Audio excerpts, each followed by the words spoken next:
Hello everybody, my name is Eric D. Johnson, also known as BrightShine. I live right here in the city of Memphis.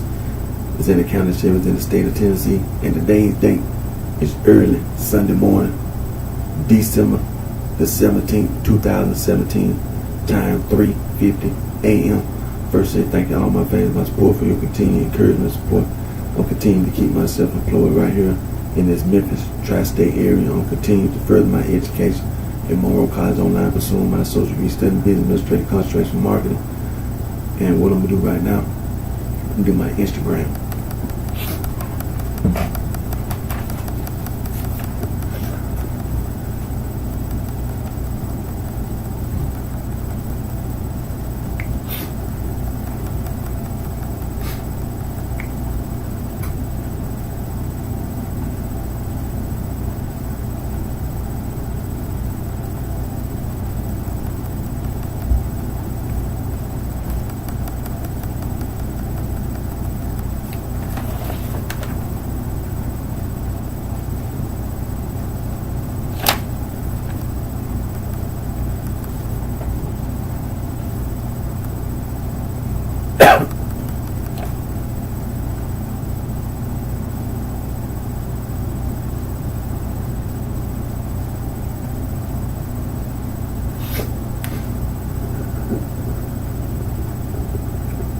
Hello everybody, my name is Eric D.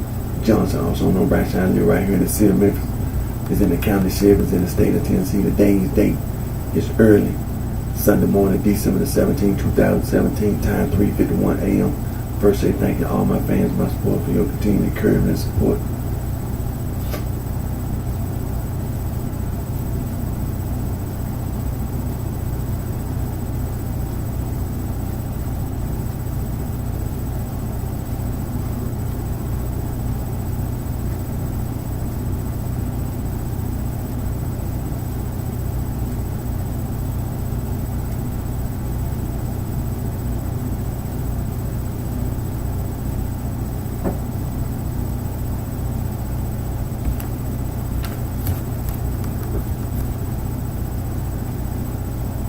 And want to always put God first, and want to give thanks to God for all the blessings and the guidance that He blesses us all with.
I'm gonna do my Periscope video now. Periscope video.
Hello everybody, my name is Eric D.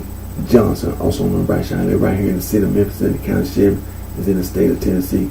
Today's date is early Sunday morning, December the 17th, 2017, time 3:58 a.m.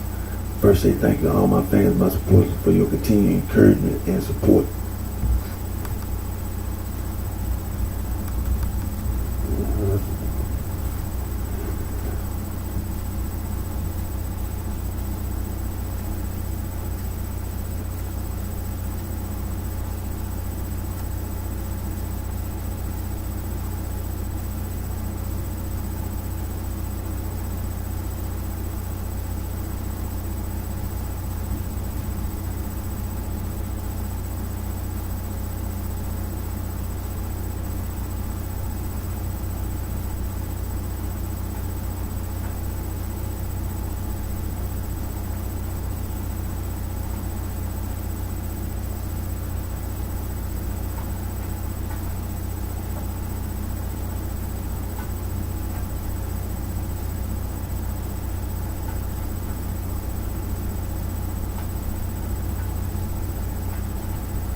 First, want to always put God first.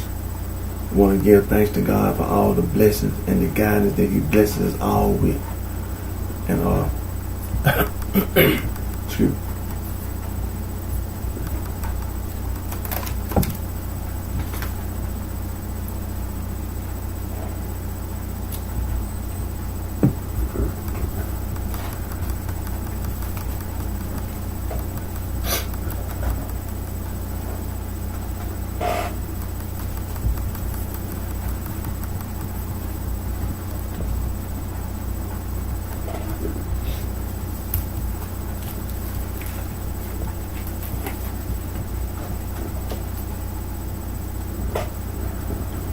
Now, when I do my video, I want to spend time on the Bible. Now, we go to the dictionary, and sometimes it takes a little time to go to all the words that we want to get the definition on the words in the dictionary. But still, I want to go to the Bible because, like I say, put God first in everything that we do. Always put God first. And so I want to take a little time and go to the Bible. Now, I got the King James Bible.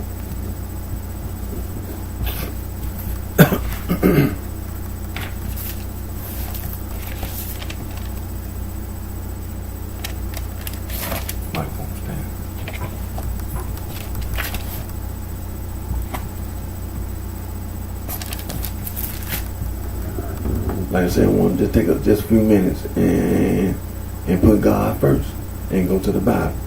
And what we're going to do, we're going to go to the book of Acts and go to the scriptures.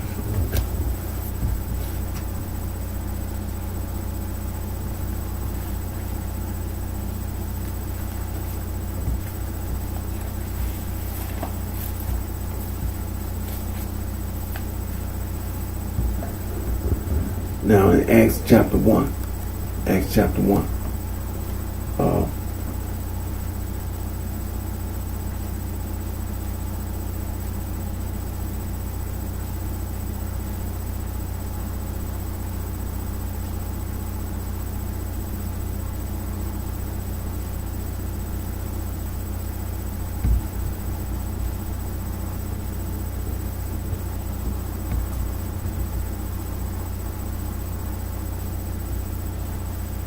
Now I'm going to start reading.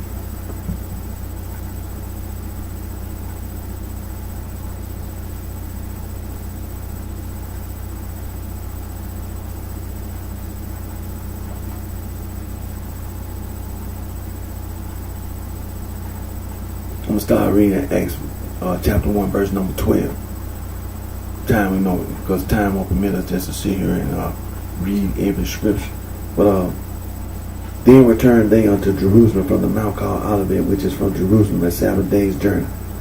And when they were come in, they went up into an upper room, where abode both Peter and James and John and Andrew, Philip and Thomas, Bartholomew and Matthew, James the son of Alphaeus and Simon Zelotes, and Judas the brother of James. These all continued with one accord in prayer and supplication with the women, and Mary the mother of Jesus, and with his brethren. And in those days Peter stood up in the midst of the disciples and said the number of names together were about 120.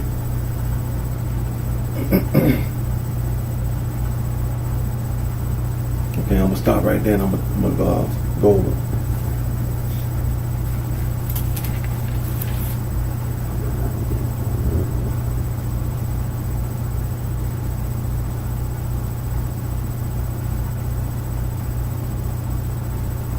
And I'm going to go down to verse number 23. We're still in Acts chapter 1. Like I said, time won't permit us to go, but that's where I'm at. I'm in Acts chapter 1.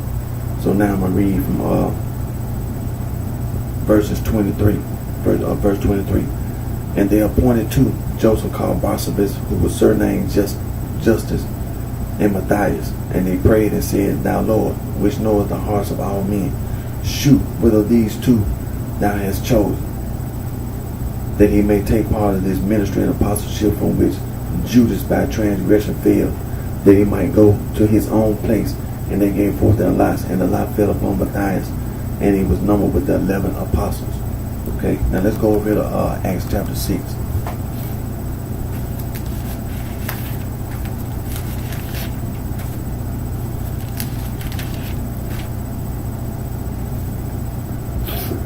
Okay, we're in Acts chapter 6. Starting in verse number 1.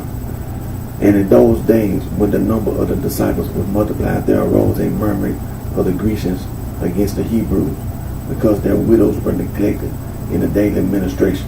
Then the 12 called a multitude of the disciples unto them, and said it is not reason that we should leave the word of God and serve tables. Now I'm gonna go down here to still in chapter 6.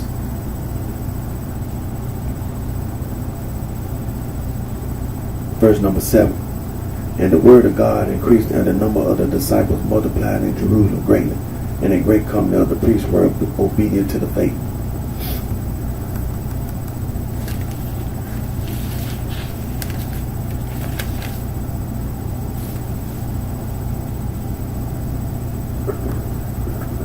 Now we're in Acts chapter 9, everybody. Acts chapter 9. Now everybody that's following along, you can follow along.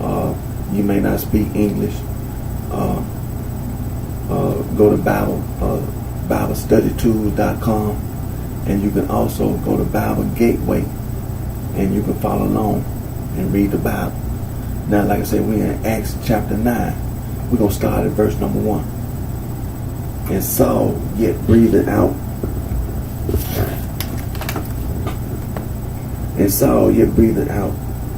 threatenings and slaughter against the disciples of the Lord, went unto the high priest,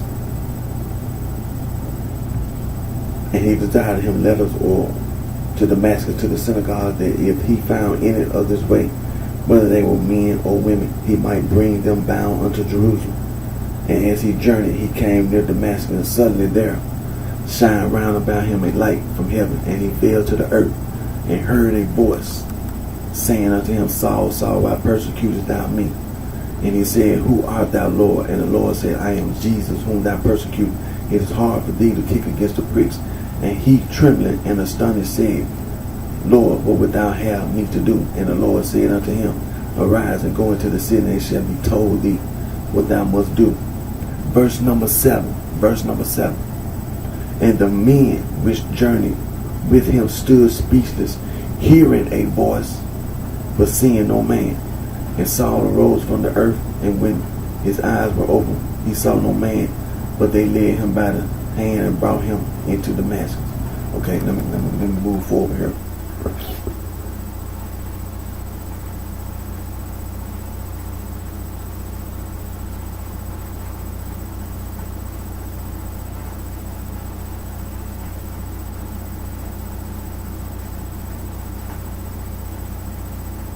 Okay, let me go over here to, I'm still in Acts chapter 9, verse 19. And when he had received meat, he was strengthened. Then was Saul certain days with the disciples, which were at Damascus.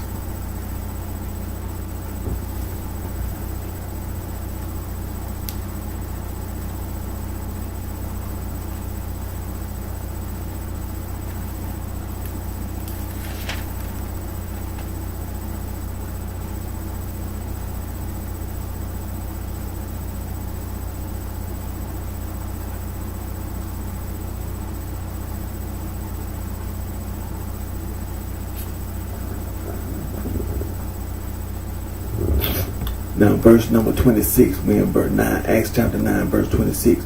And when Saul was come to Jerusalem, he essayed to join himself to the disciples, but they were all afraid of him and believed not that he was a disciple. Let me move down here. Okay, let's go to verse number 31. This is a very important verse. Acts chapter 9, verse 31. Then had the churches rest throughout all Judea and Galilee and Samaria, and were edified and walking in the fear of the Lord, and in the comfort of the Holy Ghost were multiplied.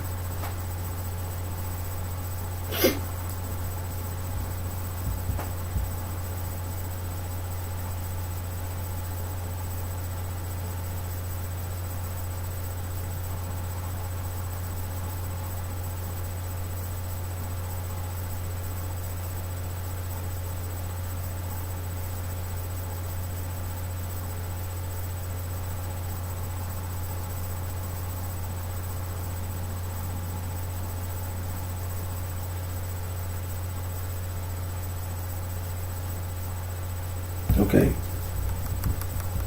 Now let me read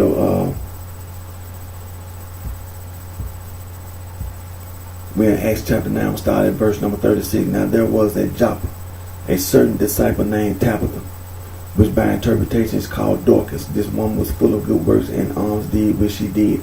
And it came to pass in those days that she was sick indeed, and died, whom when they had washed, they laid her in the upper chamber.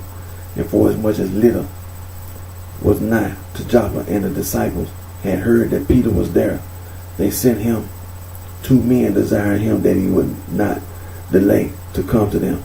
Then Peter arose and went with them. When he was come, they brought him into the upper chamber, and all the widows stood by him, weeping and shewing the coats and garments which Dorcas made while she was with them. But Peter put them all forth and kneeled down and prayed, and turning him to the body said, Tabitha, arise. And she opened her eyes, and when she saw Peter, she sat up, and he gave her his hand and lifted her up. And when he had called the saints and widows, presented her alive. And it was known throughout all Joppa, and many believed in the Lord. And it came to pass that he tarried many days in Joppa with one Simon, a tanner.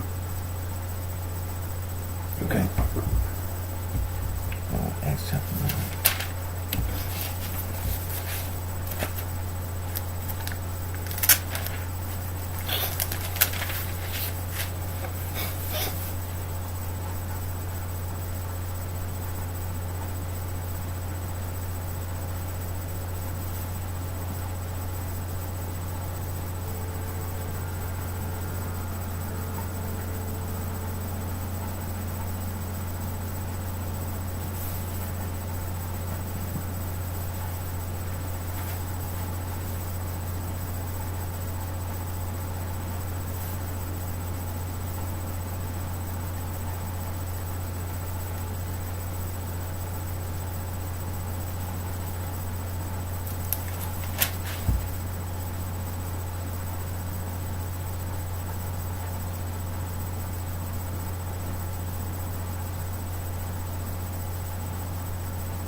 Okay. Now, we in Acts chapter 11, everybody. We in Acts chapter 11. Now, I'm going to start my reading. What time is it? Okay.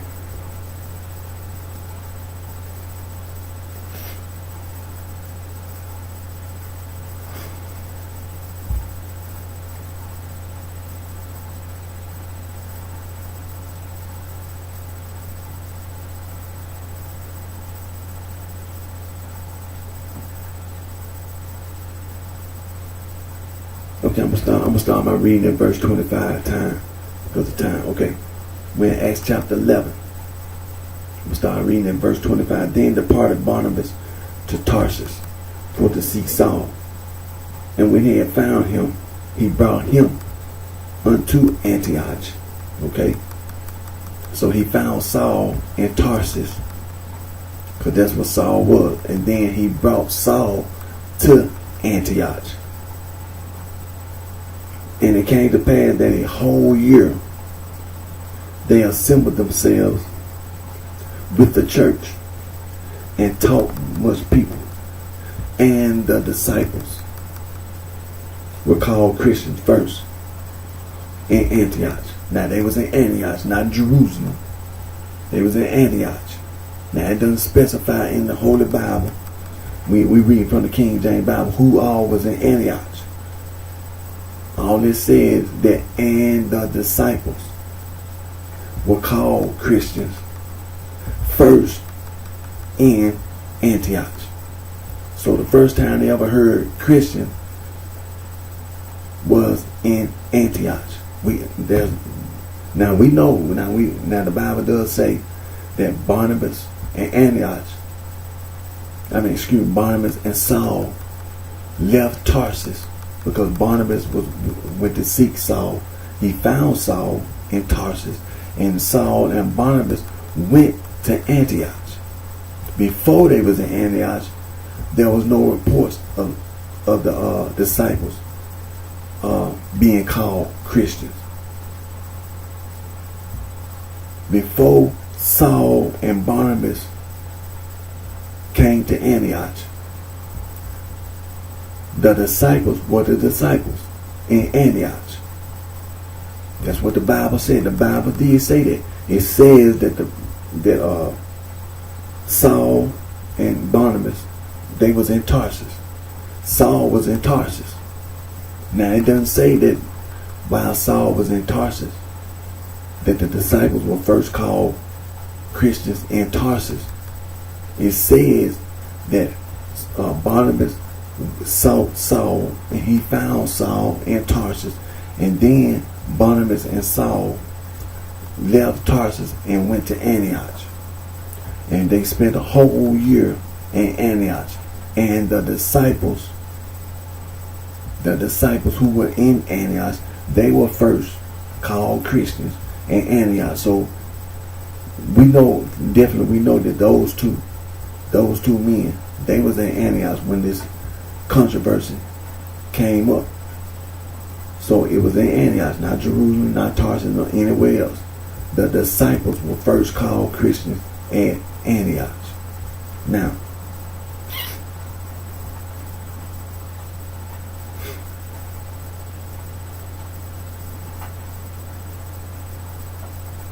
I'm going to read verse 29. Acts chapter 11, verse 29. Then the disciples, every man according to his ability, determined to send relief unto the brethren which dwelt in Judea, which also they did, and sent it to the elders by the hands of Barnabas and Saul. Okay. Now let's go over here to verse 13. Acts chapter 13.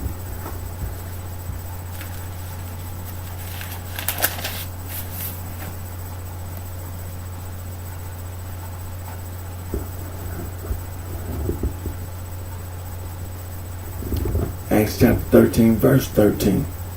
Now when Paul and his company loosed from Paphos, they came to Perga in Pamphylia, and John departed from them, returned to Jerusalem.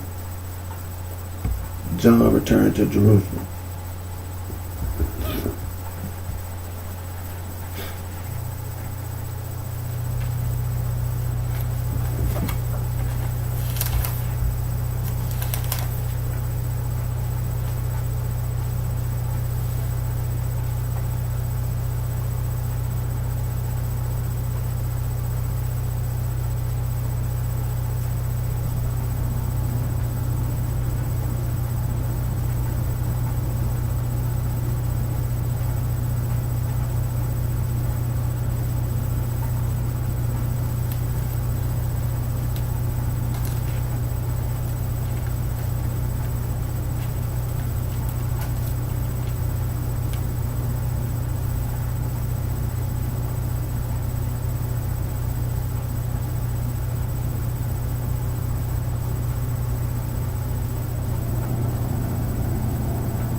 Now let's go to Acts chapter 15. Now we know that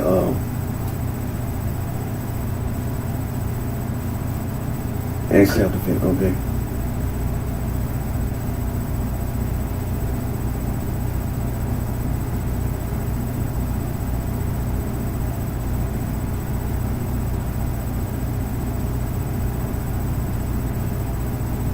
Okay, let me start at verse number 1.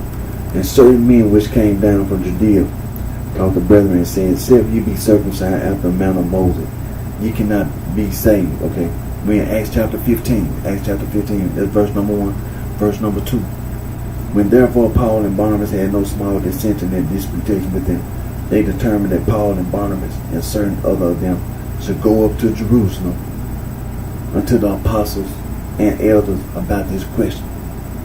And being brought on their way by the church, they passed through Phoenicia and Samaria, declaring the conversion of the Gentiles, and they caused great joy unto all the brethren. When they would come to Jerusalem, they were received of the church and of the apostles and elders, and they declared all things that God had done with them. Okay.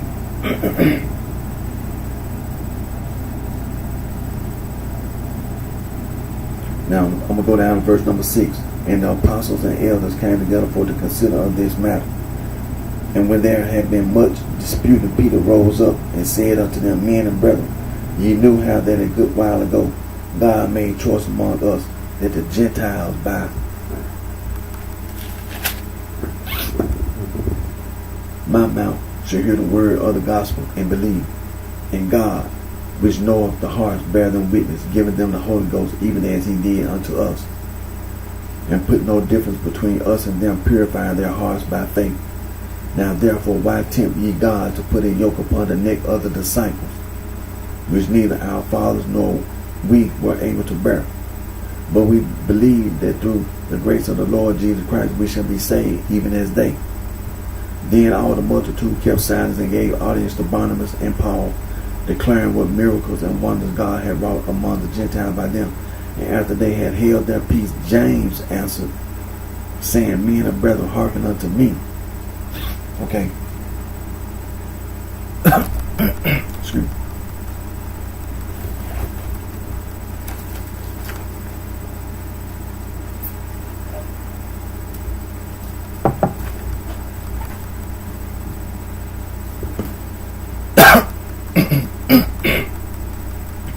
Excuse me.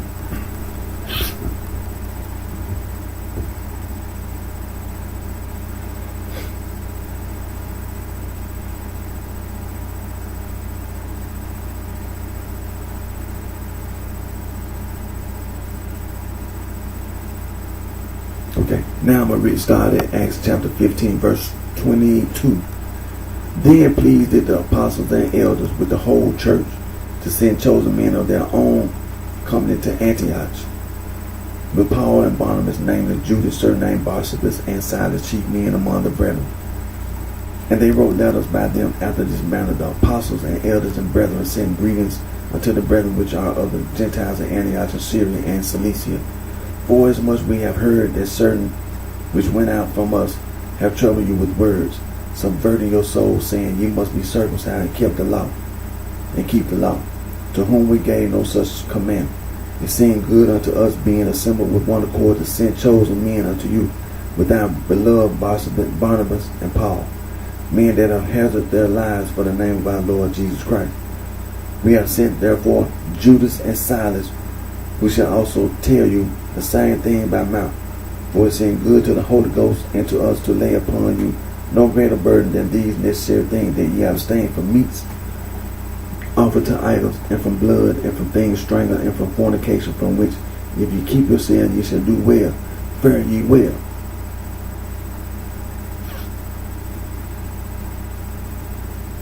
Okay, let me move down.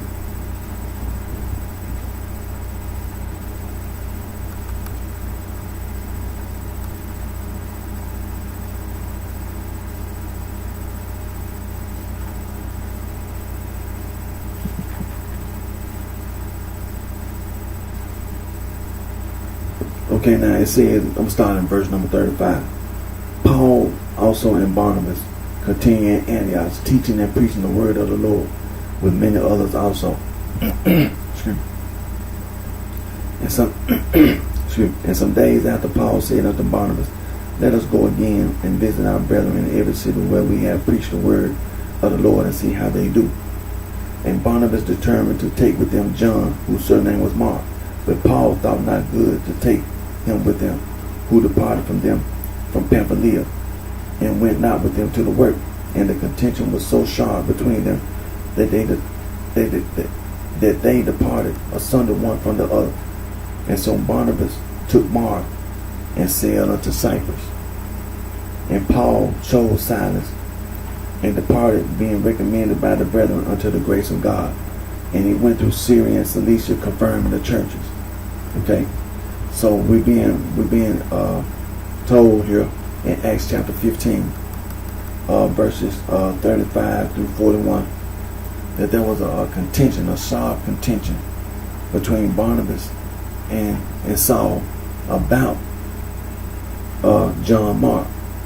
And so after this contention, the church recommended that Barnabas chose John Mark to go in one direction, and Saul chose Silas, and they went in another direction. So there was no reconciliation that we know about between Saul and John. Between John Mark. And then Saul gets into a sharp contention with Barnabas. And so they go their separate ways.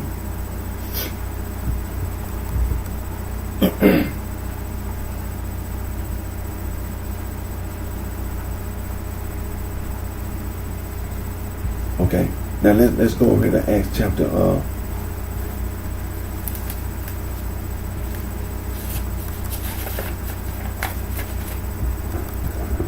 Acts chapter 22. Saul tells of his conversion.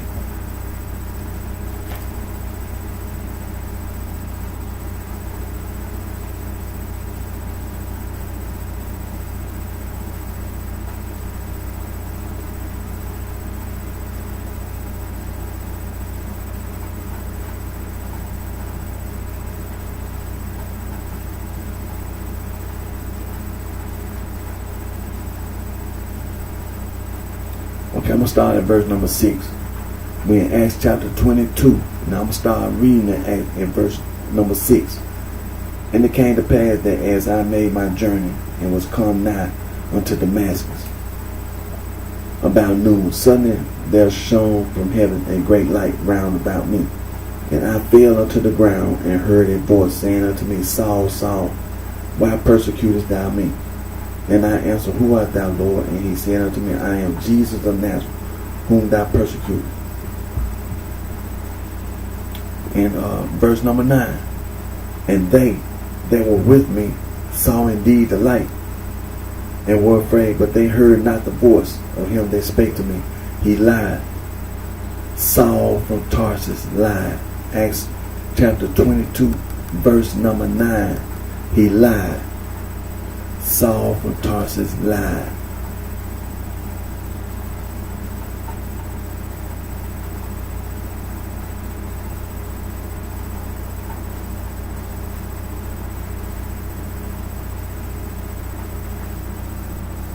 Now, I'm going to go ahead and that's not the only place he lied.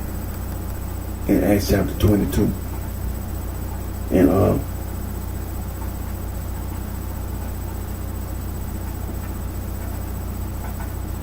And go down to verse number 12.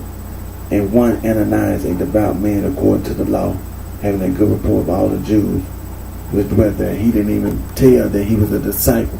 He just said he was a devout man of the law. But he really was trying to say that he was a Jew. Came unto me and stood and said unto me, Brother Saul, receive thy sight. In the same hour I looked up upon him, and he said, The God of our fathers hath chosen thee, that thou shouldest know his will, and see the just one, and shouldest hear the voice of his mouth.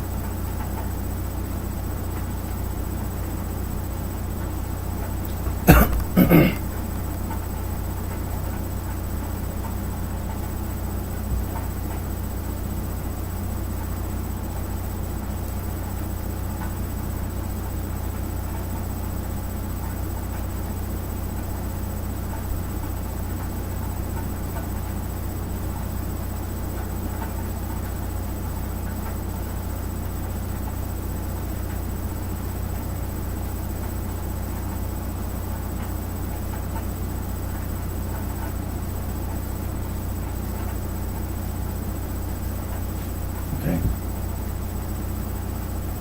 So we know in Acts chapter 22, Saul lied. Saul lied. Now let's go over here to Acts chapter 26.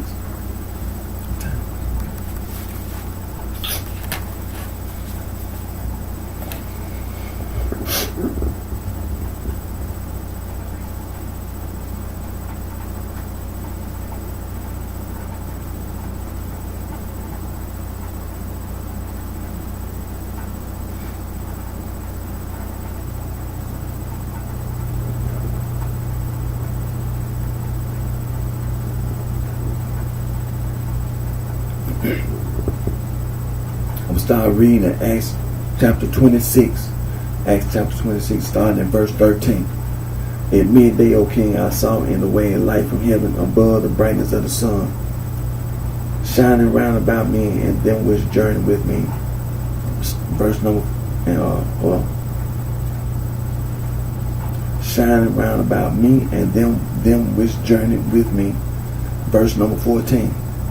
And when we were all fallen to the earth, I heard a voice speaking unto me and saying in the Hebrew tongue, Saul, Saul, why persecutest thou me? It is hard for thee to kick against the pricks.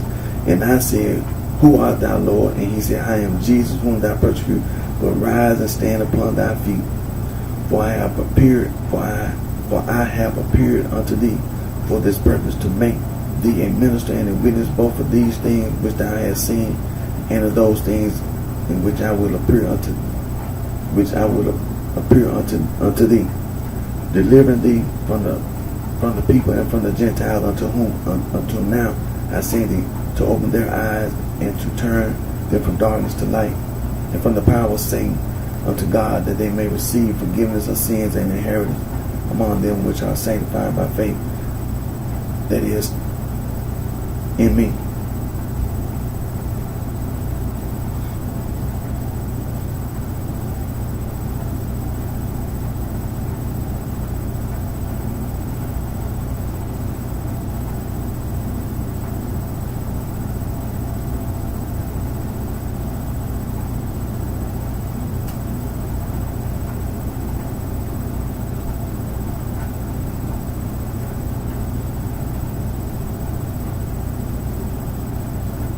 So as you see, Saul lied. He completely left out a whole lot of information.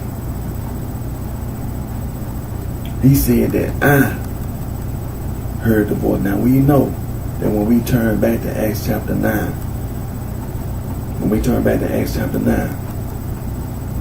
and went to what Saul, about Saul being converted, it's going to say in Acts chapter 9 verse 7.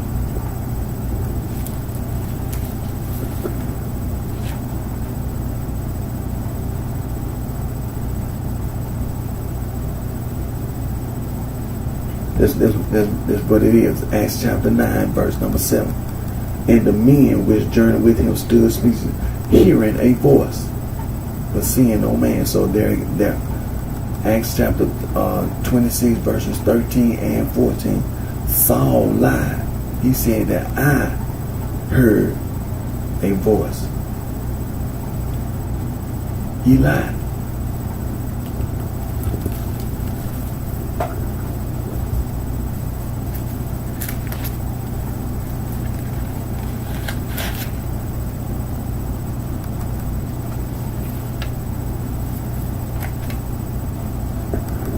Now, we know the first place in the Bible that it talks about this lie, being a Christian, is in Acts chapter 11. We just read it. We just read it, Acts chapter 11, That chapter 11, verse 26. That's a lie. It's a lie. Now the second place that it talks about being a Christian in Acts chapter 26, verse 28. Then Agrippa said unto Paul, almost thou persuaded me to be a Christian. That's a lie. It's a lie. It's a lie.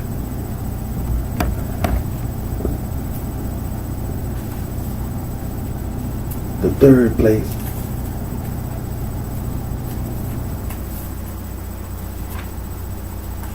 First Peter.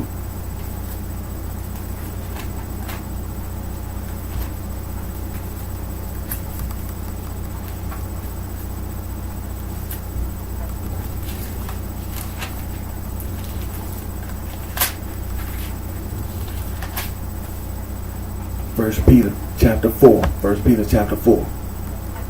Verse 16. Yet if any man suffer as a Christian, let him not be ashamed, but let him glorify God on this behalf. We know that the Apostle Peter did not tell you to be a Christian. First of all, we know that the first two places, we already know that that's a lie. So why would the Apostle Peter turn around and tell you to be a Christian? Use your common sense. The first place, we know that's a lie. We can't even determine exactly who all was in Antioch. But we do know there were two people that we know for a fact was in Antioch. Barnabas and Saul. We know those two were in Antioch.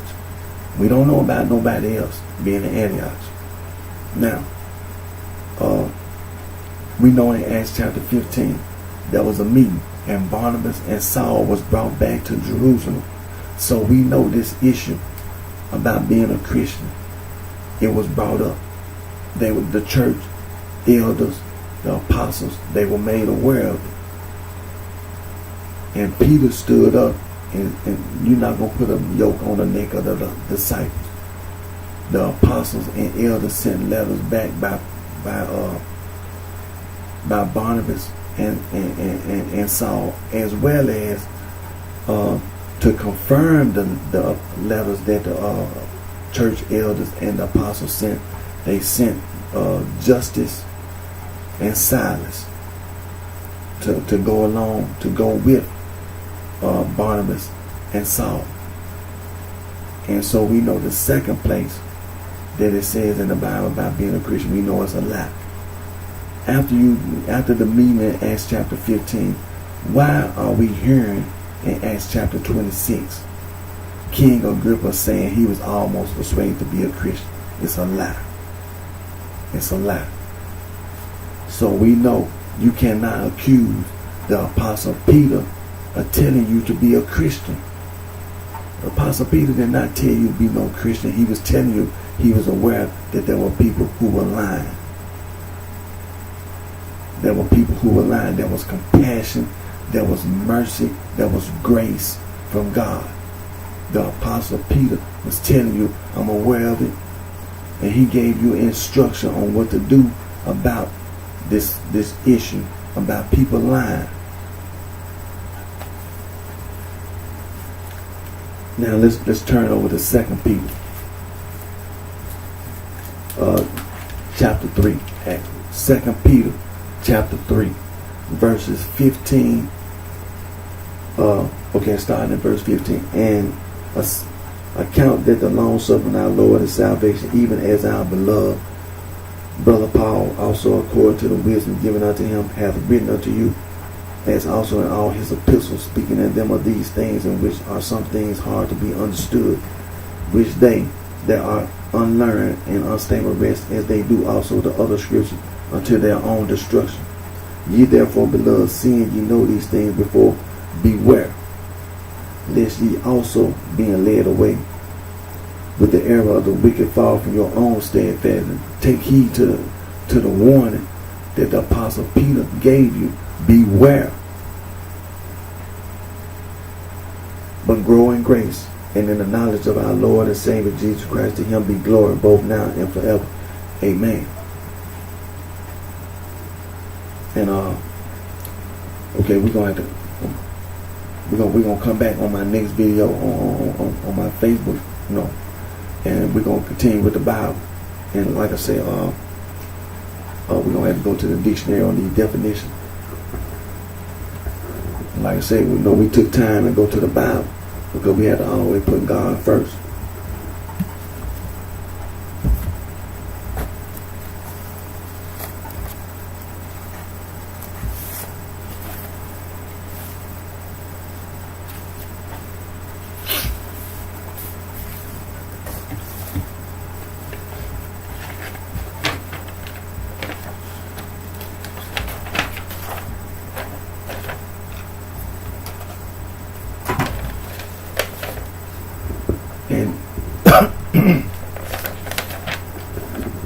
And this is what these man-made churches use, such as the Catholic Church, the Church of Christ, the Nation of Islam, the Black Hebrew Israelites, the Baptist Church, the Methodist Church, the Lutheran Church, the Presbyterian Episcopalian Church, the Scientology Church, the Mormon Church, the Jehovah's Witnesses Church, the Seventh-day Adventist Church. They all man-made churches. The Eastern Orthodox Church is all man-made churches. It's all man-made. And this is where they get it from. Romans chapter 16 verse 16, salute one another with an holy kiss. The church with the suffix es, the churches of Christ salute you. This is where they get it from.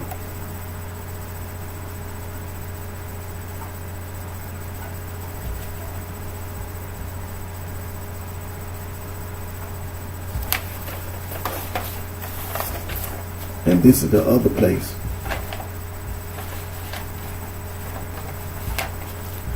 2 Thessalonians chapter 1 verse 4, so that we ourselves glory in you in the church, suffix es, of God for your patience and faith and all your persecution and tribulation that ye endure. That's why all these man-made churches, that's where they get it from. Baptist, Lutheran, Episcopalian, Presbyterians, Church of Christ, Catholic Church, Eastern Orthodox Church.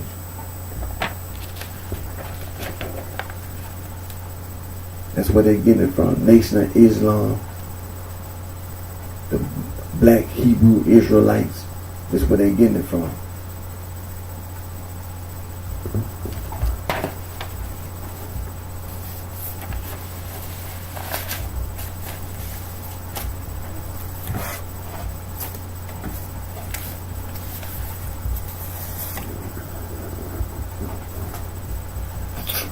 Now we're going to continue to talk about African traditional religion. As you know, African traditional religion is being taught at institutional higher learning, meaning colleges and universities in sub-Saharan Africa. And you can earn a bachelor's degree, master's degree, PhD studying African traditional religion. Now, the book we're going to continue to read from and refer to is titled West African Traditional Religion, written by Dr. Joseph Omasani Waledu and Dr. P. Adalumo Dopemu.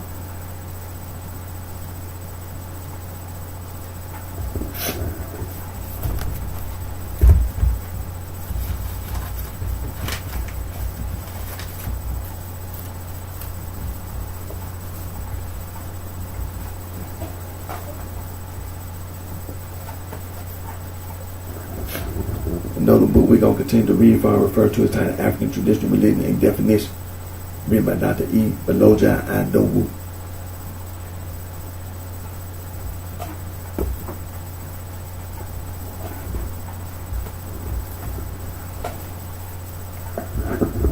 Another book we're going to continue to read from and refer to is titled African Religions and Philosophy, written by Dr. John S. M. Beatty.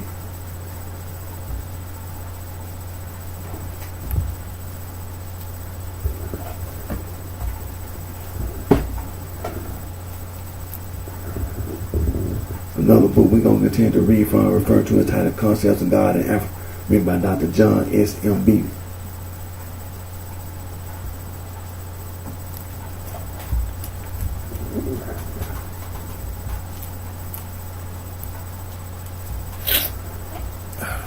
Now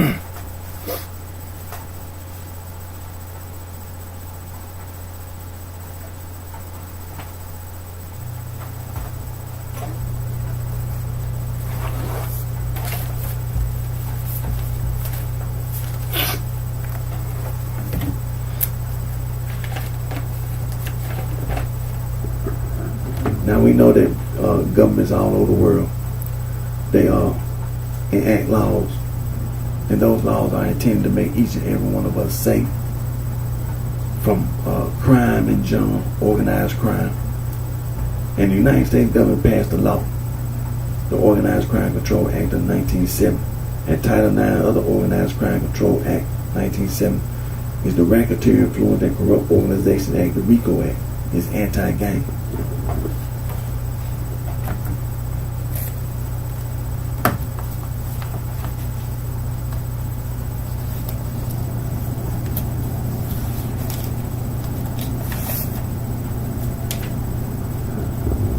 Now, also the United States government also enacted the Comprehensive Drug Abuse Prevention and Control Act of 1970, the Controlled Substance Act, the Psychotropic Substances Act, the Continuing Criminal Enterprise Statute, or Kingpin statutes, all anti-gang.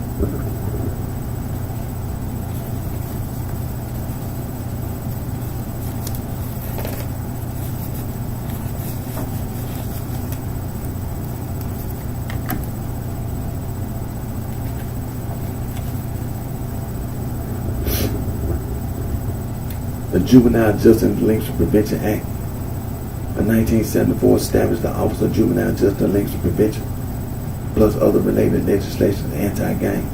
The Comprehensive Anti-Gang Initiative, Office of Juvenile Justice and Delinquency Prevention, and Comprehensive Gang Model, the Office of Juvenile Justice and Delinquency Prevention, Bureau of Justice Assist, the Office of Justice Program, and the United States Department of Justice. You can go to youth.gov and be informed about the Comprehensive Anti-Gang Initiative, as well as the Comprehensive Gang Model. The Office of Justice Program, the Bureau of Justice Assist, the United States Department of Justice, Comprehensive Anti-Gang Initiative, Project Safe Neighborhood, United States Department of Justice, Office of Community-Oriented Police and Service, Comprehensive Anti-Gang Initiative, the Office of Juvenile Justice and Delinquency Prevention, United States Department of Justice, Office of Justice Program, the Bureau of Justice Assistance, International Narcotics and Law Enforcement Affairs, United States Department of State, Institute for Intergovernmental Affairs, Gang Resistance, Education and Training, the GREAT Program. The United States Department of Justice, Office of Justice Program, the Office of Juvenile Justice and Delinquency Prevention, in October 2009, the National Youth Gang Center, which had been funded by the Office of Juvenile Justice and Delinquency Prevention since 1995, merged with the National Gang Center, which had been funded by the Bureau of Justice Assistance since 2003. The National Gang Center compilation of state laws against gangs. You can go to the National Gang Center website, and you can be informed about the state laws against gangs. Gang Prevention Overview Research and Program, Mr. James C. Howard, Office of Juvenile Justice and Delinquency Prevention, the United States Department of Justice, Bureau of Justice Assistance, the Office of Juvenile Justice and Delinquency Prevention, National Gang Center Bulletin, and the title of that bulletin, History of Street Gangs in the United States. Now, when you're reading the bulletin, there are books in the bulletin, for you to refer to and read those books. And also, you can go to Wikipedia, you can find the same information, and it's titled Gangs in the United States.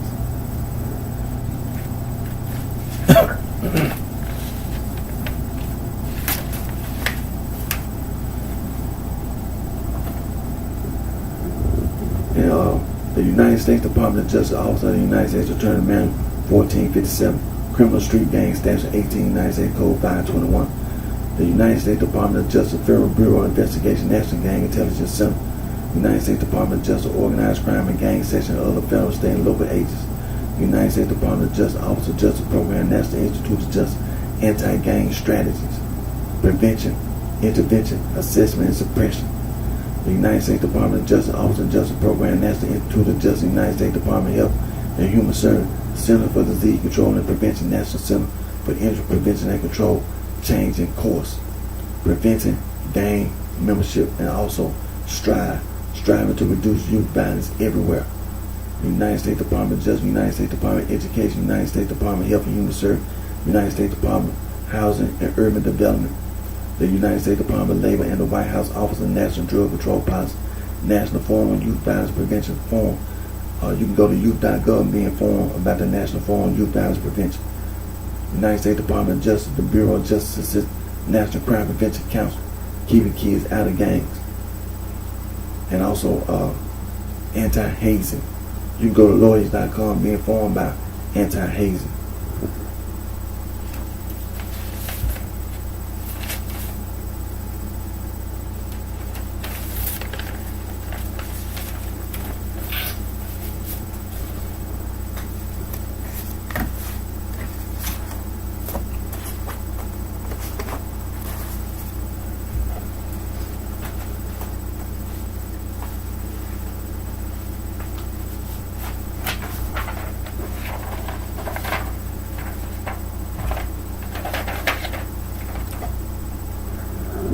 And also coercion, sexual coercion, psychological coercion, psychological manipulation, psychological abuse, coercion, coerce, sexual coercion, psychological coercion, psychological manipulation, psychological abuse.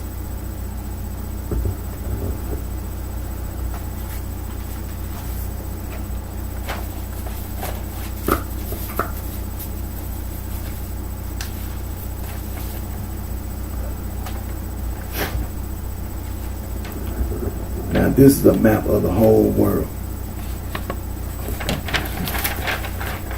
I had to turn it back, but this is a map of the whole world.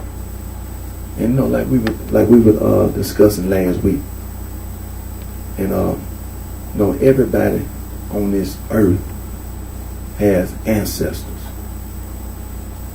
Everybody on this earth, each and every person on this earth has ancestors, and people go to their answer, to answer all the questions that they have about issues. Excuse me. They always refer to their ancestors. Like I said, this is a map of the whole world, and everybody, each and every person around the world on this earth has ancestors.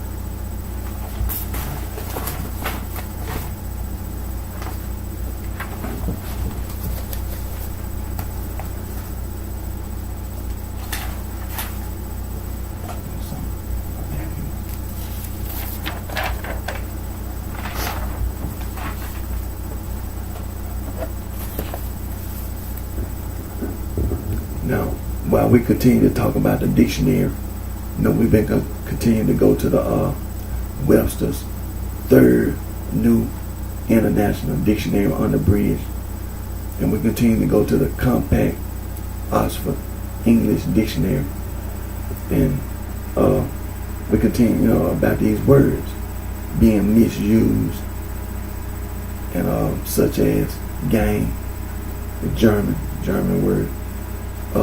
Boss, that's Dutch, which is German. Goon, which is English, and English is German. And thug, that's Indian. This abbreviation, mob, that's Latin. And there are other words: pimp, whore, hustler, player, Mac, stone,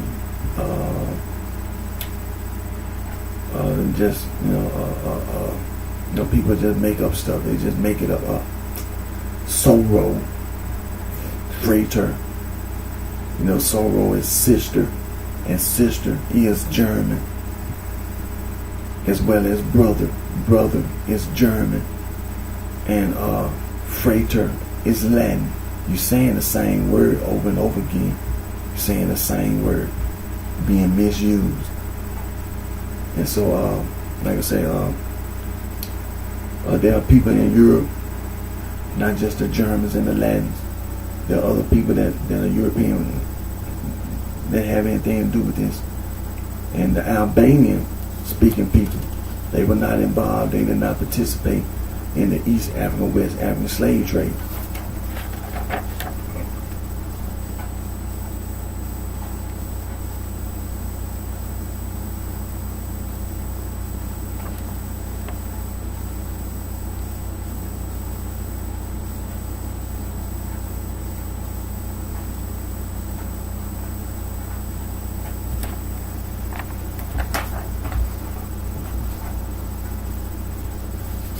The Baltic speaking people, the East European nation of Lithuania and Latvia, they were not involved. They did not participate in the East African, West African slave trade.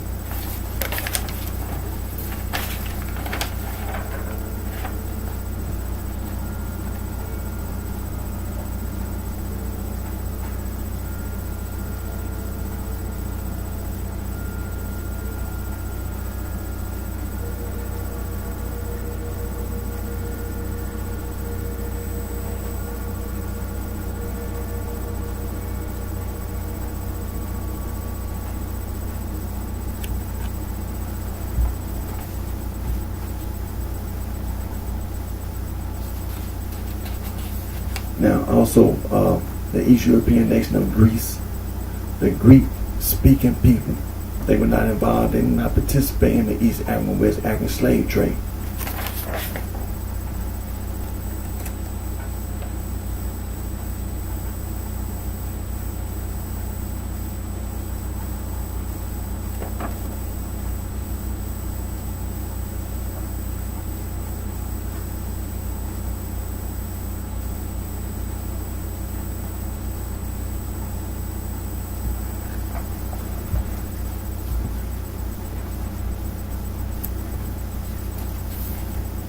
Now, the Slavic-speaking people, they were not involved. They did not participate in the East African, West African slave trade. The Slavic-speaking people in the East European nation of Russia, the Czech Republic, Slovakia, Poland, Bulgaria, Belarus, Ukraine. Also, the former Yugoslavian republics.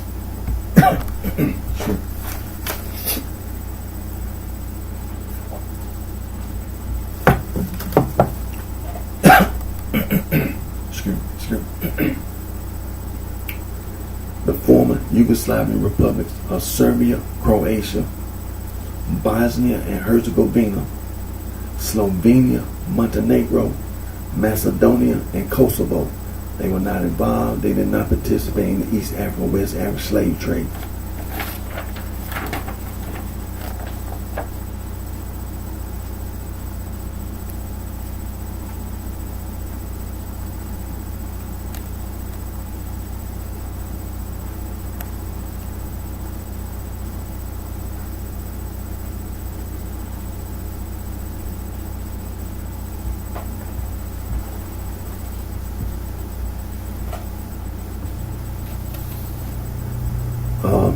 The East European nation of Turkey. And Turkey is also known as Anatolia. And the people in Turkey, the Ottoman Empire, the Ottomans, they speak the Turkic language, and the Turkic language is classified as Altaic. Now, the Altaic speaking people, all the Altaic, they were not involved. They did not participate in the East African, West African slave trade.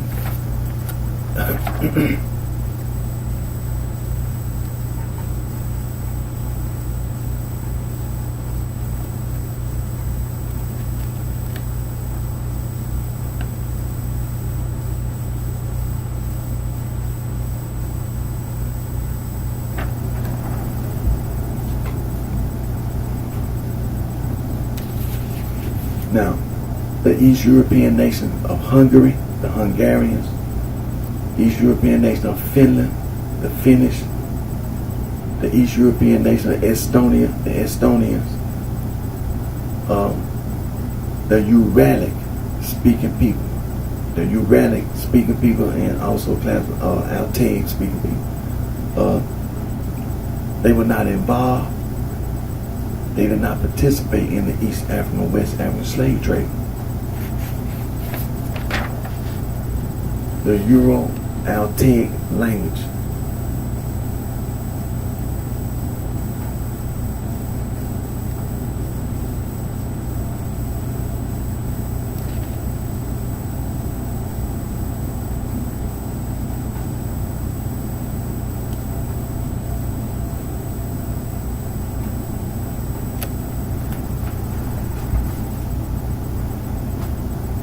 Now, the East European nation of Romania,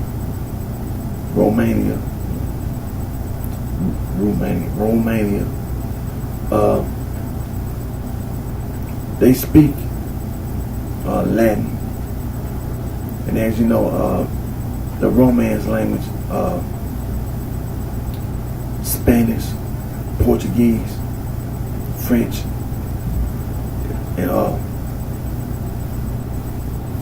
the Romanians, they speak the Romance language. They speak Latin. Now, Romania. Let me go online here.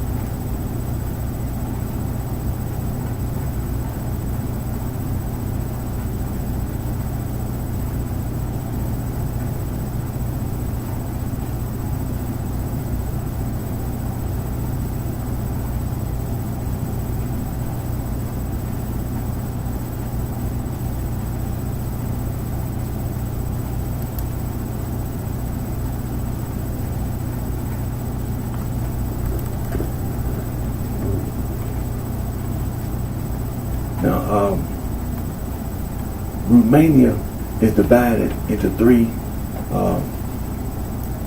divisions. Moldavia, Transylvania, and Wallachia. Now,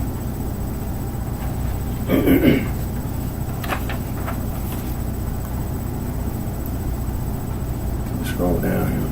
Now, historically,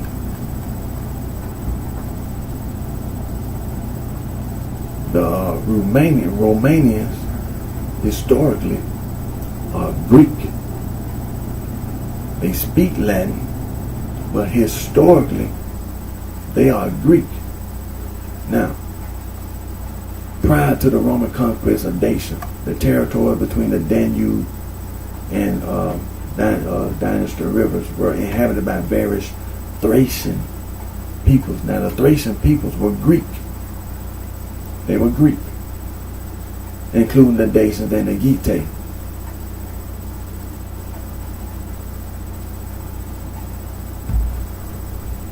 Now it says here,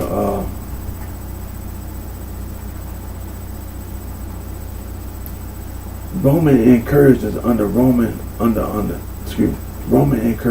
Emperor Trajan between 101 and 102 AD and 105 106 AD. Resulting in half of the Dacian kingdom becoming a province of the Roman Empire called Dacia Felix. The Roman rule lasted for 165 years. During this period, the province was fully integrated into the Roman Empire, and a sizable part of the population were newcomers from other provinces. The Roman colonists introduced the Latin language. According to the followers of the continuity theory, the intense Romanization gave birth to the Proto-Romanian language. And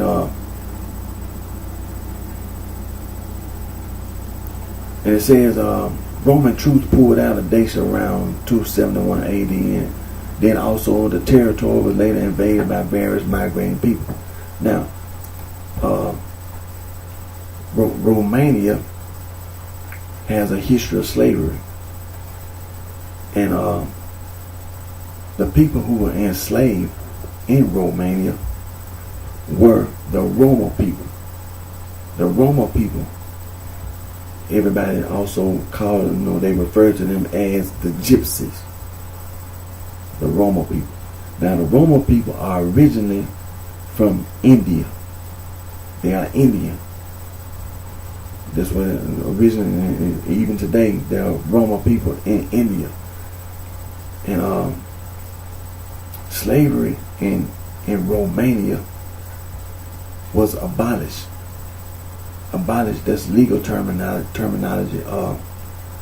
And the government ended slavery the early 1800s to mid 1850s. It was abolished. Now today, the Roma people are fully assimilated and integrated into the Romanian society. And now, during World War II, the most heinous atrocities were perpetrated during World War II against the Romanian people and the Roma people by Adolf Hitler and the Germans. And during World War II, over 300,000 Romanian Jews, Christians, and Romanian people in general were murdered by Adolf Hitler and the Germans. And also over 10,000 Roma people were murdered by Adolf Hitler and the Germans. And like I say, today, Romania there's no slavery and things of this nature. But the Romanian people, they were not involved. They did not participate in the East African, West African slave trade.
Now, we go into the dictionary now.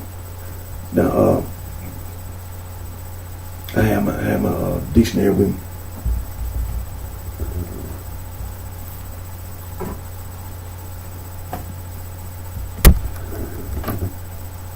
I have a Merriam-Webster dictionary.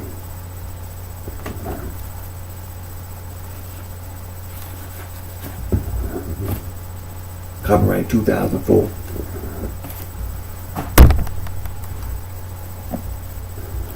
I have a Merriam-Webster thesaurus.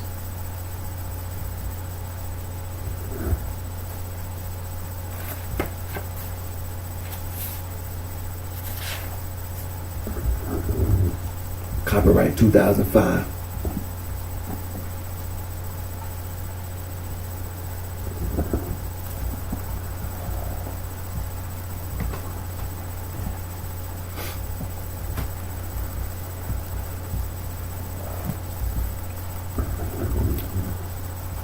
Also, the Oxford Paperback Dictionary of Thesaurus.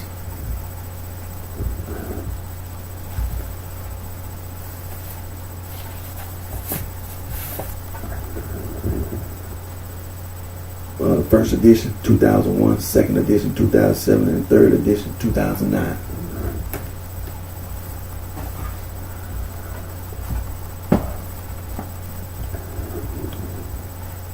The Pocket Oxford American Dictionary Thesaurus.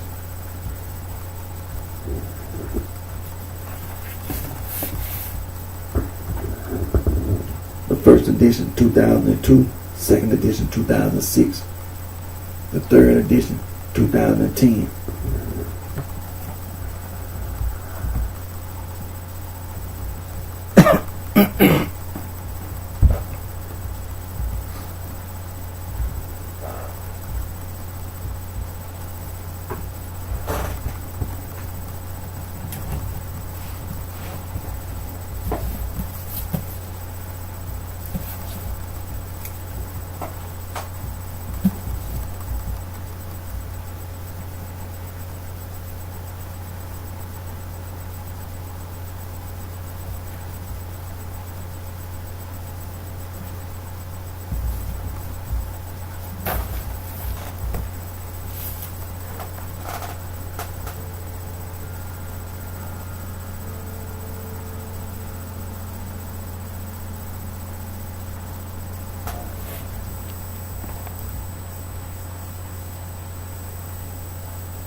Now, there was a lot of people who contributed to the making of this dictionary.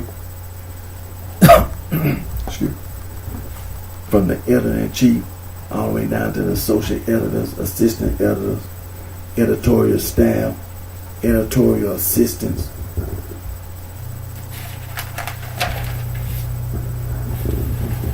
the secretary and clerical assistants, and outside consultants.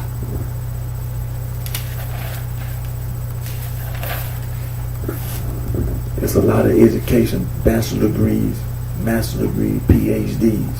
They were all contributing to the making of this dictionary.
when we reading the dictionary on these words, because the first word we're gonna go to is gang.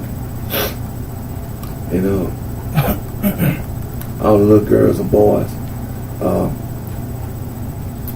South Side Chicago, West Side Chicago, East, North Side Chicago, the whole state of Illinois as well as surrounding states. All this stuff over there on the East Coast, the little girls, little boys. See the dictionary on the East Coast, Los Angeles, California, all that blood gang, Crip gang. All the little girls, little boys see the dictionary, they see what the word gang means. And all these people lying and horse playing. There's no such thing as no African Americans living on the East Coast lying, trying to lie and going around other African Americans all over the United States of America lying when they're African, the Niger Congo, the Nilo-Saharans, as well as the Afro-Asiatics in Africa. There's nobody that's an African American on the East Coast that's in no position over any other African Americans in the United States of America, whether anywhere else on this earth. You just horse playing, you going around listening to the Germans and the Latins on the East Coast as well as in America. So let's go to the word gang.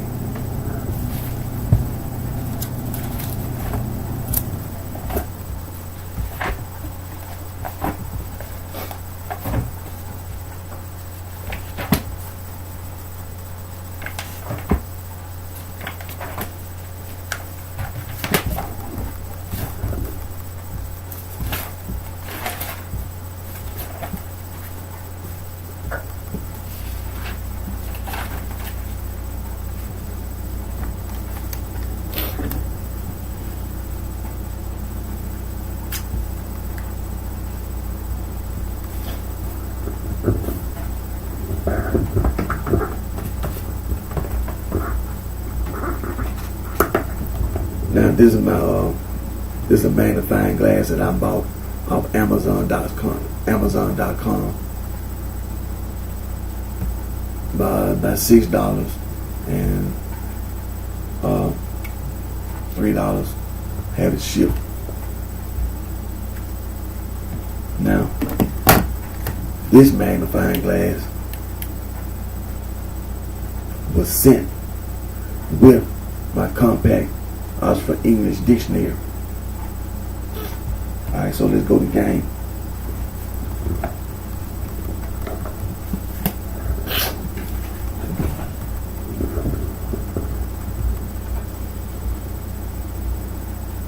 Okay, we on gang number 1. It's a noun often attributed Middle English from Old English, akin to Old High German. Gang, act of going. Old Norse gang, or act of going. Gang street. Greek, Cochonian, Perinium, Scythian, John K. Shank. Okay, number 1. The act, manner, or means of going. That's what gang means. That's what it means. Passage, course, journey, also gate.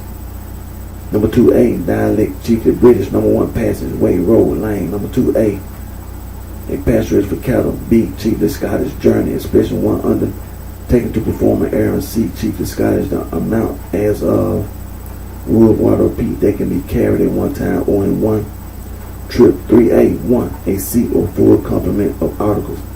Outfit, a gang of oars. That's an invention. Number 2, a combination of similar implements or other items arranged so as to act together to save time or labor. A gang of printing plates, printing several jobs on a single sheet.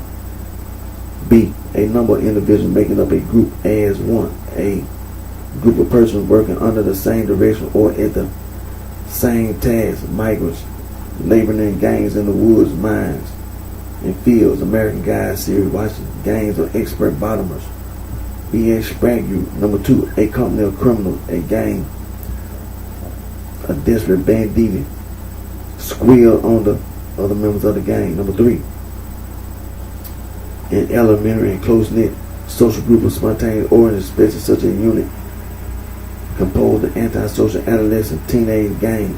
Number 4, a group of persons acting in the core who are believed to engage in improper acts or to be influenced by self-seeking, corrupt, or unworthy motives made captive by the gangs receives power. Denounce the musical gang then in power. A political gang dragged out the racial issue to divert attention from itself. Number 5, a group of genial persons having close and informal social relations. A group of persons drawn together by a community of tastes, interest, or activity. One of a gang that call one another great. Invite the gang plus some pretty girls. Where's the gang going tonight? The gang in the office. Number 6. Now we on number 6. It says a flock or herd of animals. A gang of little chickens. A gang of elk. Now we on gang number 2. Gang number 2. It's a bird.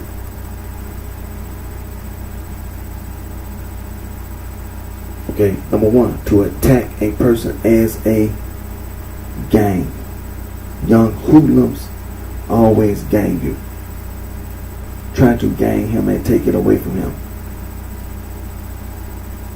2A, to assemble or operate mechanical or electronic parts simultaneously as a group.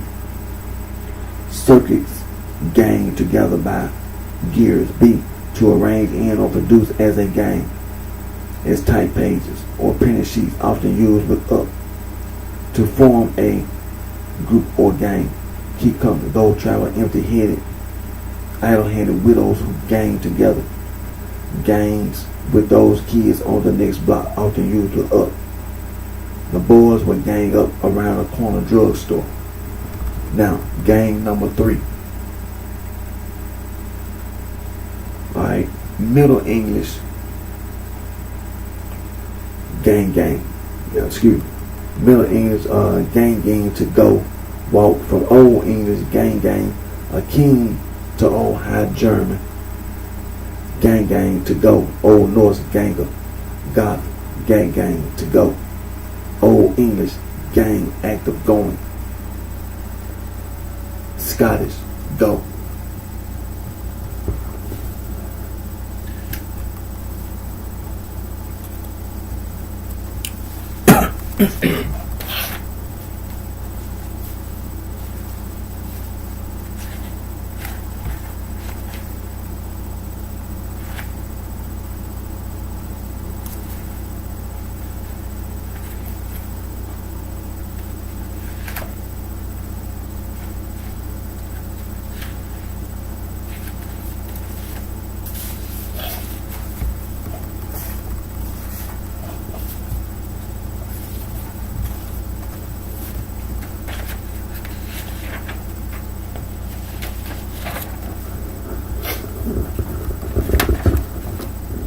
This is what the word gang means.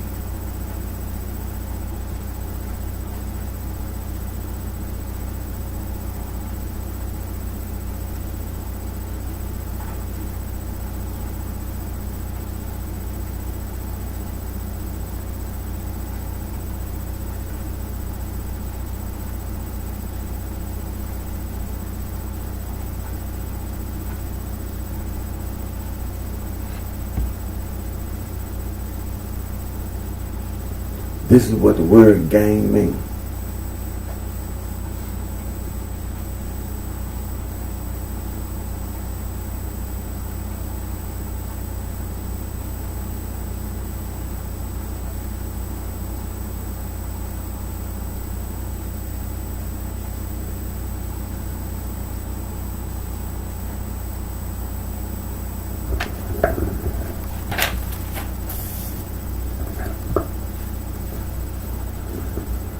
Now I tell you what I'm gonna do at the same time. What we're gonna do is we're gonna go to brother. And then we're going to go to fraternity because we in a G. So let's go to brother. That way all the little girls and little boys all over America can see people horse playing. People horse playing. All right, let's go to brother. Let's see. Brother. B-R-O.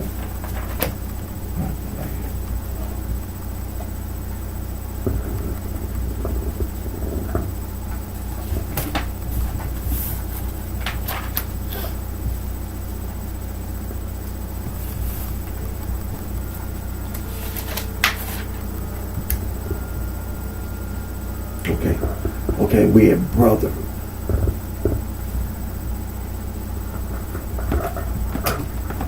Brother number one. Brother number one is a noun. Plural, brothers with an S. Also, brethren. Middle English from Old English. Brother. Look, I'm not going to go try. Okay, akin to Old High German, Bruder, brother. Old Norse, Brother, Goth, Brother. Latin, freighter. That's the reason why I want all the little girls, the boys, when you go read this dictionary, and when you go to brother, what you gonna see is Latin, freighter. And what does freighter mean? Brother. Greek,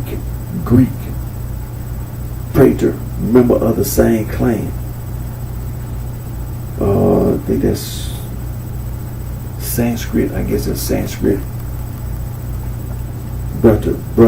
Okay, number one, a male human being considered in his relation to another person having the same parents or having one parent in common. See, brother, German. Half brother, compare. Okay, half brother, compare. Uterine. B, a male of any lower animal similarly considered to A. Number one, a kinsman by blood. Number two, a male member of the same family, clan, or line in primitive society, being often charged with the same responsibilities. Okay, what am I doing? Okay, let's move down to brother number two. Let's move down to brother number two. I'm trying to save time here. Okay, brother number two.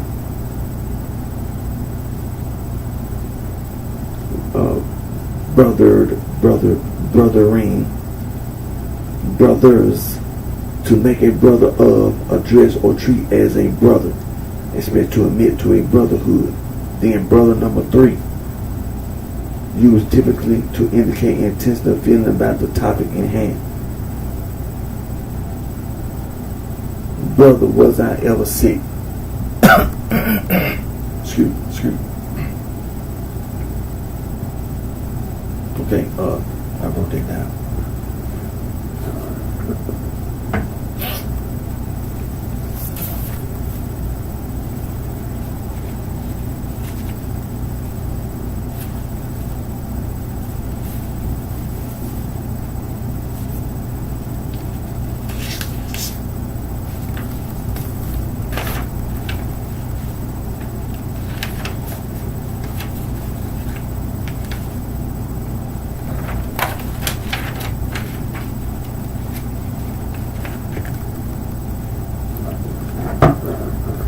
I wrote this down. Okay, so everybody can see.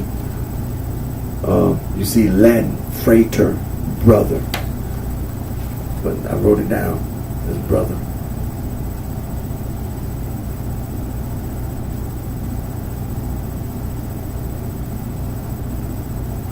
Now I didn't write the whole definition. I just wrote the first definition.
So as you can see, people be horse playing, going around talking about some damn fraternity and sorority.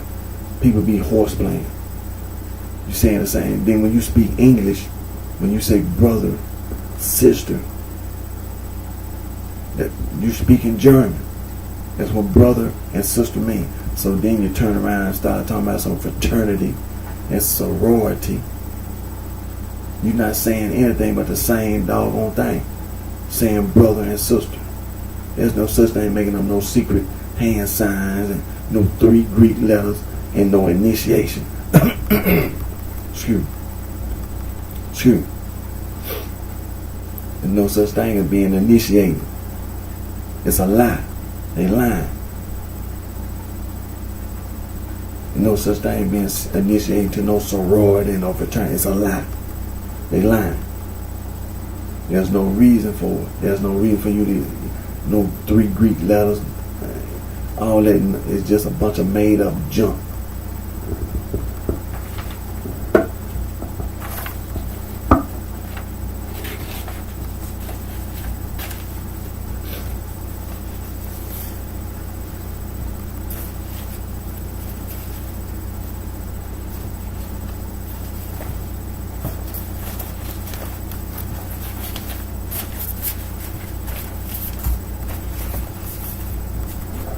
Now let's go over here to fraternity.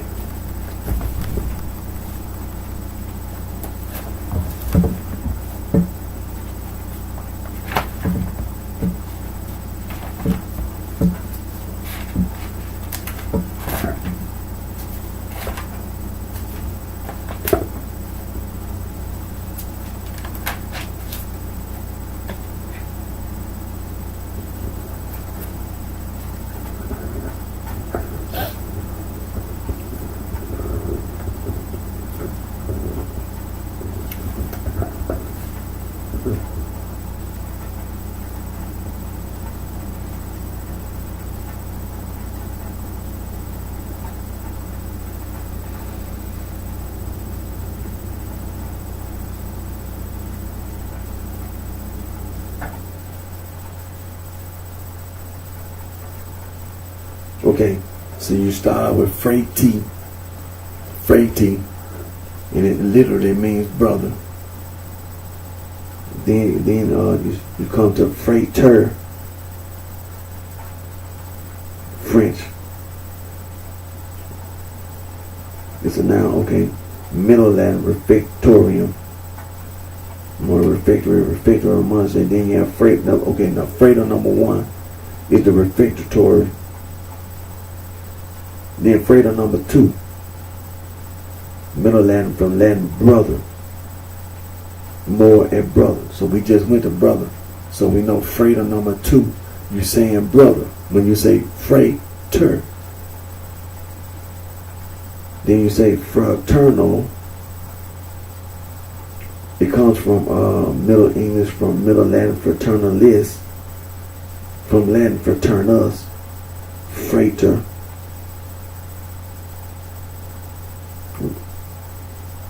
Relating or involving brothers.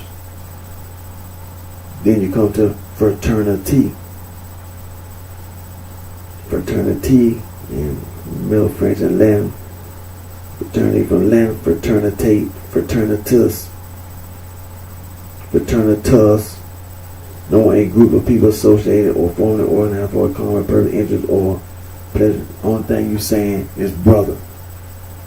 Oh, you saying the same thing again and again. You just be making stuff up. You went from freighter, fraternal, then you made up fraternity. See, you just make up. It's just some junk that you made up. That's what fraternity means. You made it up. It's some junk. It's a lie. See, that's what you be. You be horse playing. You be horse playing with other people, just like on the East Coast, African Americans listening to the Germans and the Latins, horse playing with other African Americans, trying to move to Chicago on the west side and trying to hide in them big high-rise apartments, trying to hide from the East Coast and horse playing with other people in Illinois, as well as surrounding states, and horse playing with people here in the city of Memphis. Then you had people from the East Coast move to California, out there to Los Angeles, talking about some gangs. See, that's what a lot of that mess came from in the past. It was a lot of people. It was people moving from it was African Americans as well as them Germans and Latin living on the moving around this country and moving to Los Angeles, and that's where a lot of that gang stuff came from. Because the history of America, people weren't even African American was not living out west. See, when you study the history of America, where did all these people out west came from? They came from this direction. They moved from the east to the west, not the other way around. So like I said, you're horse playing. We in the dictionary, we know what the word gang means. There's no such thing, no blood gang, no crip gang. It's a lie. There's no such thing. There ain't no such thing as no gangster. Gang plus stir. No such thing. There's no such thing as anybody behaving or conducting themselves in that way. Okay, so there's fraternity. Now let's go to okay. Oh, okay.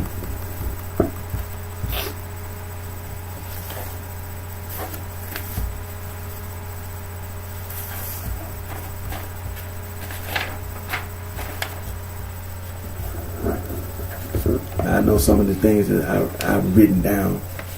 I didn't go into detail because of time. Sometimes time just won't permit.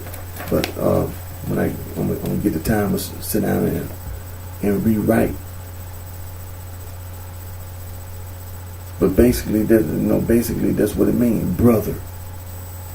When you get to the basic meaning of fray and frailty and freighter, fraternity, you saying the same thing over and over, your brother.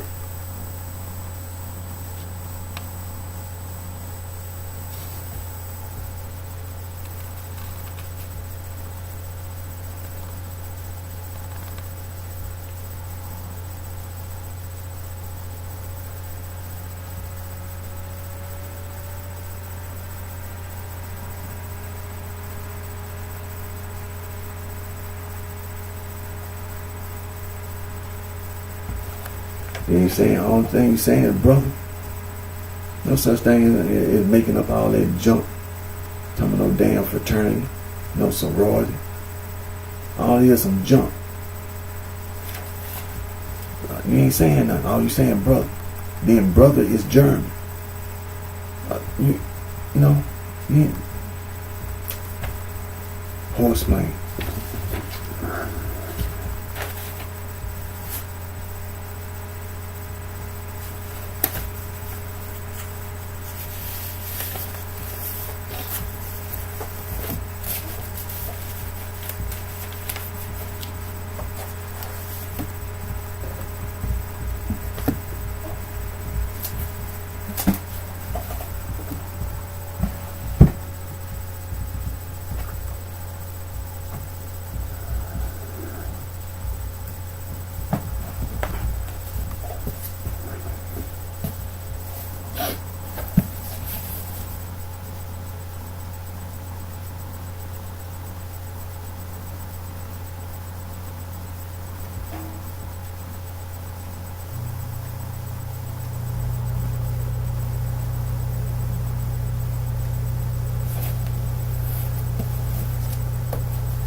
Okay, where we're gonna go? We're gonna go to mob and mobile.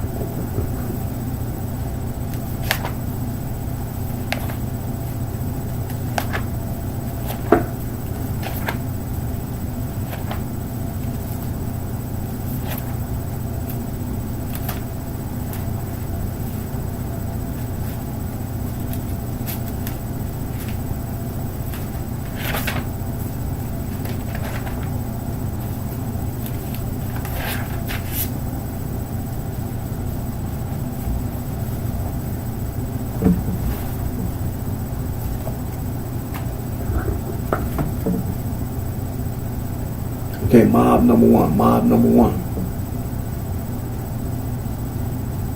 Number one, origin unknown, obscure, undressed, dishabille. Number two, perhaps modified or obscure, deep, mop, woman's cap, mob cap. Okay, mob number two. Mob number two is a bird. Mob, mobbing, mobs.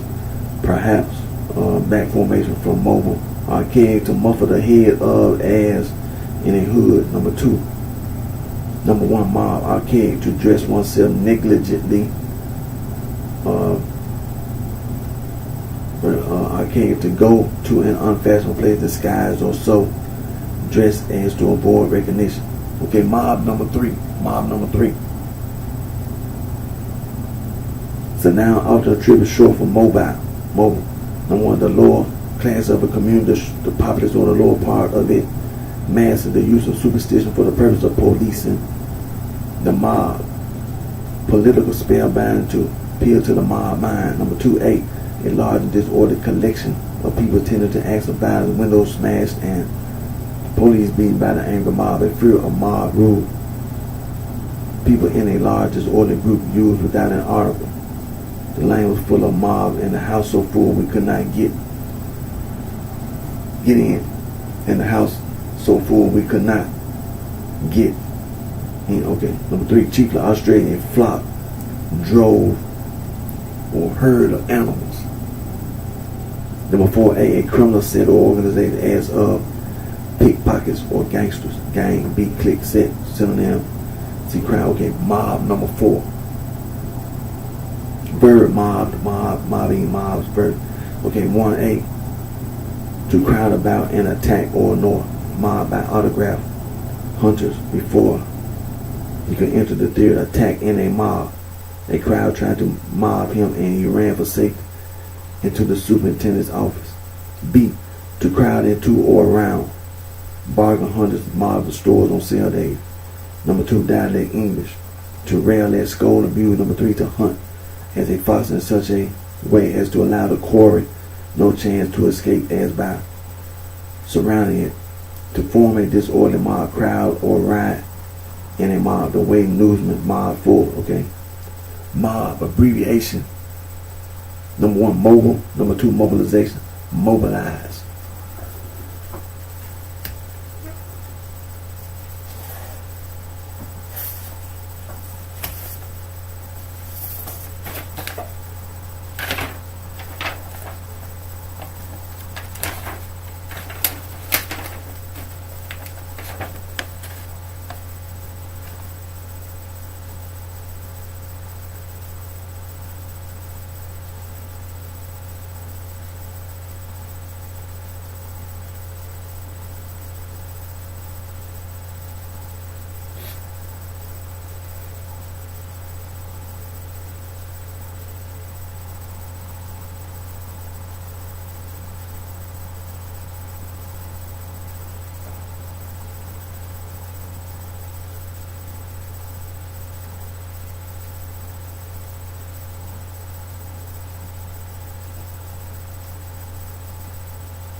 Okay, let's go to mobile. Mobile. Oh.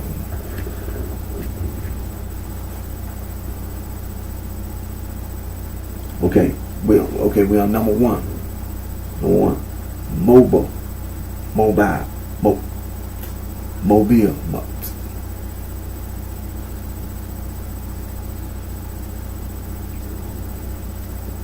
Okay, adjective, Middle French from Latin mobilis,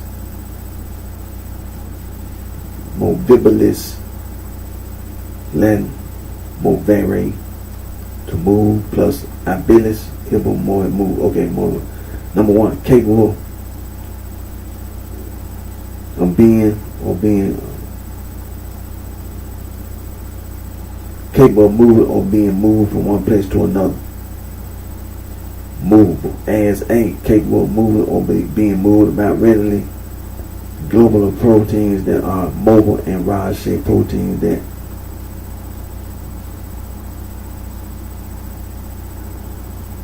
form solid structures. The tongue is clearly the most mobile, articulated, characterized by an extreme degree of fluidity. Ether and mercury are mobile liquids. Compare viscous. B, organized and equipped for ready movement, as by truck or air transport, mobile fighting forces, mobile television.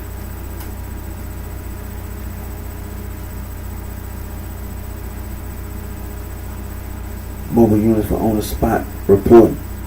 C, free for use or service anywhere, not restricted or committed. Mobile dollars, to be used where they can be best advance the welfare of the whole institution.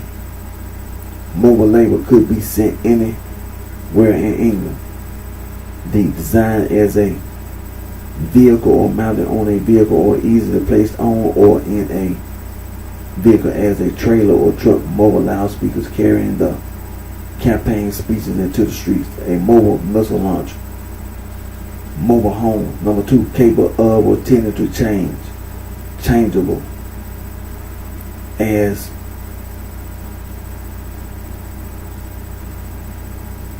A, changing readily in appearance and expression.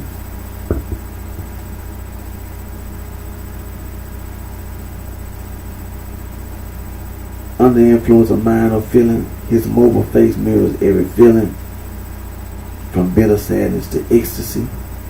B, easily swayed in feeling, purpose, or direction. Mind adventurously flexible but not fearlessly mobile. C, marked by ready adaptability. Industrial resources so mobile that they could be quickly switched from producing for export to producing for home demand. Alert and flexible in the use of resources. A mobile imagination and organization mobile enough to cope with any emergency. Number three, characterized by frequent or continuous movement. The wind in mobile grasses, specifically tended to travel or migrate from place to place. We began as explorers, empire builders, pilgrims, and refugees, and we are still today the most mobile people on the face of the earth. The Indians of the Great Plains were mobile bison hunters.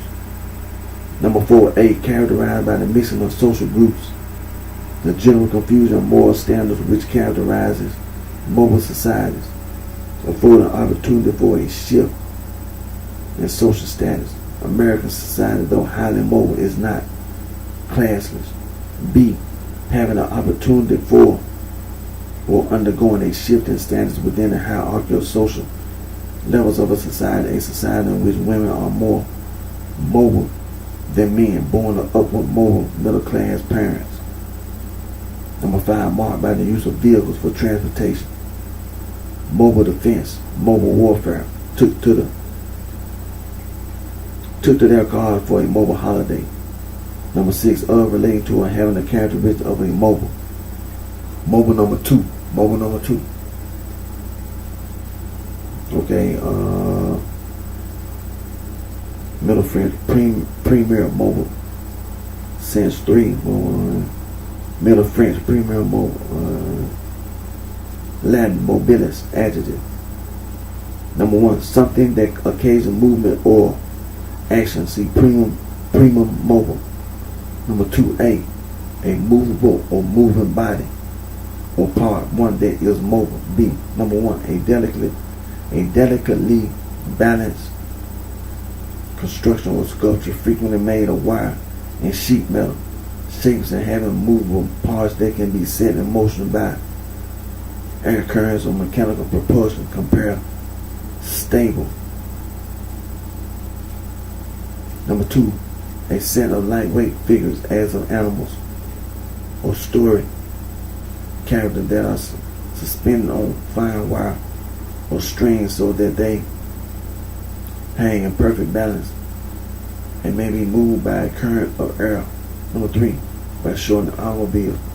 Okay, number 3, mobile.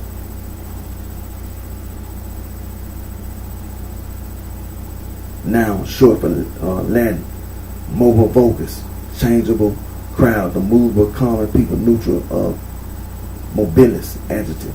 Number 3, mob, number 1. Number 4, mobile. Mobile, Alabama. Of or from the city of Mobile, Alabama. Mobile car of the kind or style prevalent in mobile. Alright.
we're gonna go to the S. We're gonna go to the S.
The other two, the first two volumes, volume A through G, volume one, volume one A through G, volume two,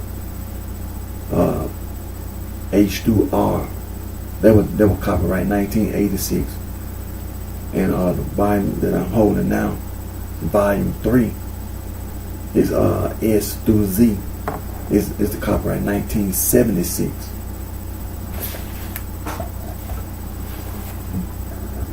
Okay, we're gonna go to sorority.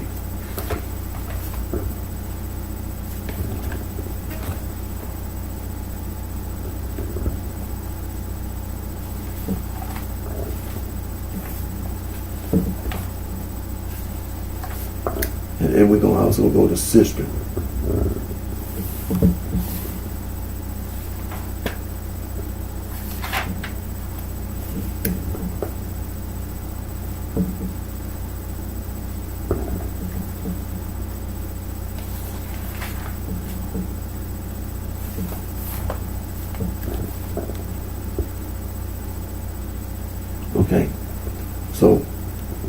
Okay, so you have sororo,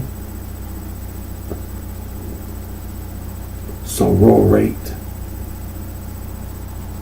sorority, sororize.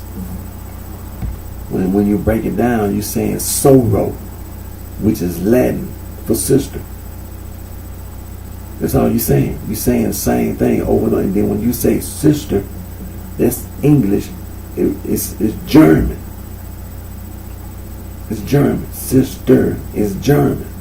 You're saying the same thing over and over again. You're saying the same thing, sister. And when you say sister in German, in Latin, it's soro. That's all you're saying. That's it. That's all you're saying.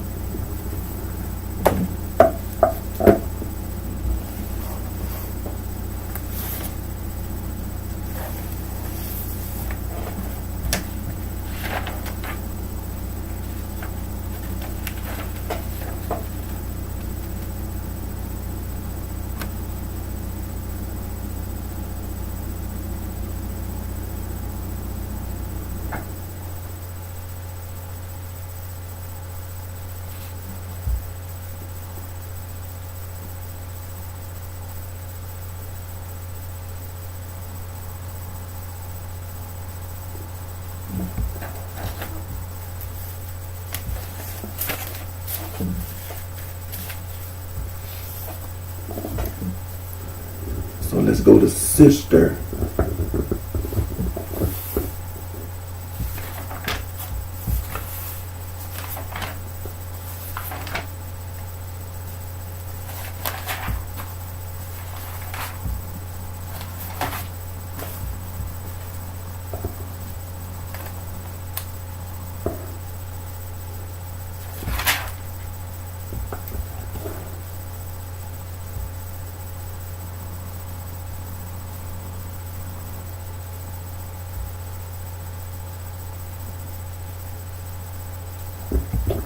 Okay, sister number one.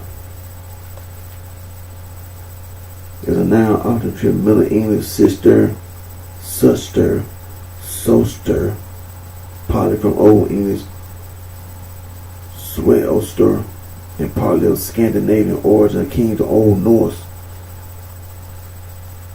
sister, sister, akin to Old High German, Swister, sister, God, Swister, Latin, sorrow, Old Slav, sestre, Sanskrit, feaster.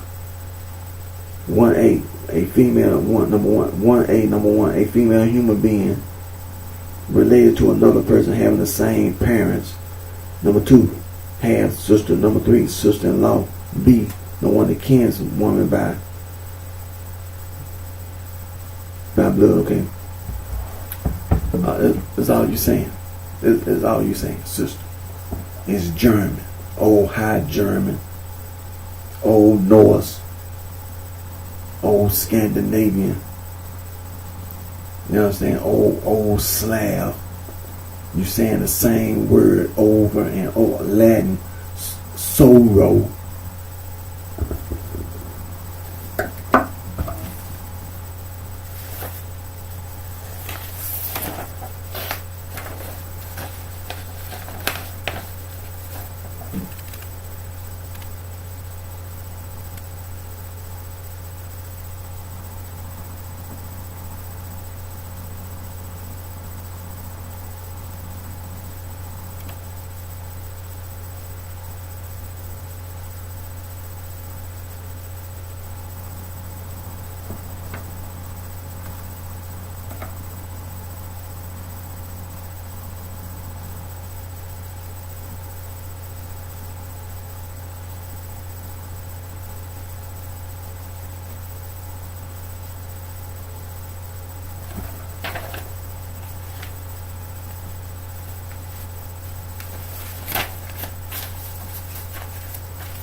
Okay, let's go to the Oxford. Let's go to the Compact Oxford English Dictionary.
Okay, we're gonna go to gang. Now I know in the when we was over there in the Webster's Third New International Dictionary, the unabridged, we usually go to gang plus stir, and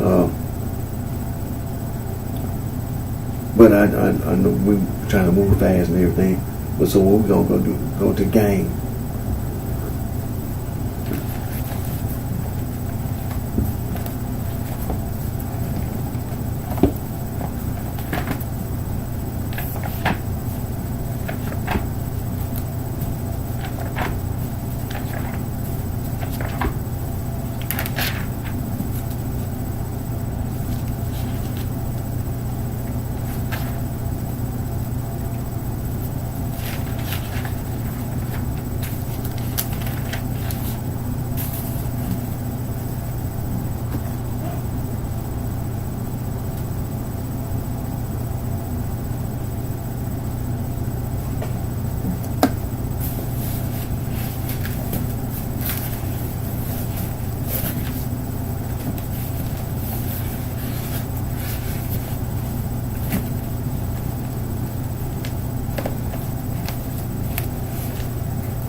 Okay, we on gang.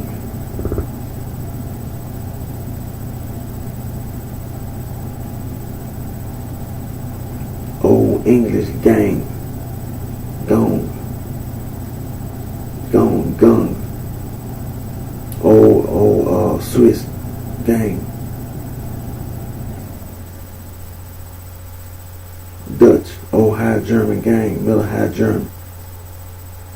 Old Norse. Ganger, Danish gang, Swiss gang, Goth gang, Old Teutonic, Gangos, noun of action related to gang, to go, the cognitive Old Norse, ganger, weak feminine walking, course, gong, neutral, a passage, lobby from which some of the English senses may possibly be derived. Okay, Roman numeral number 1. Action or mode of going, way, passage. Number 1. Plural steps, goings, journeyings. Old English only. Number 2. The power of going, ability to walk about. B. Manner of going, gait or carriage. C. The act of walking. D. Figurative currency of money. Old Norse gang. Number 3. A journey, sometimes with definition of extent. B. A traveling or resorting.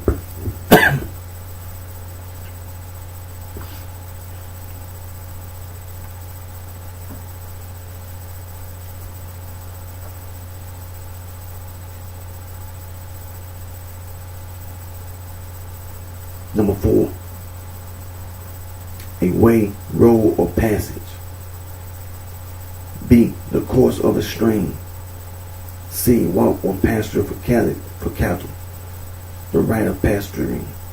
Number 5, a step or rung of a ladder. Number 6, dialect, a turn or spell at any work or exercise. Number 7, the quantity or amount usually carried at one time. The Old English gang, gung, privy appears in later English only as gong. Okay, Roman numeral number 2. A set of things or persons. Number 8, a set of articles such as are usually taken together. B, a set of tools or implements so arranged as to work simultaneously. Number 9, a company of workmen.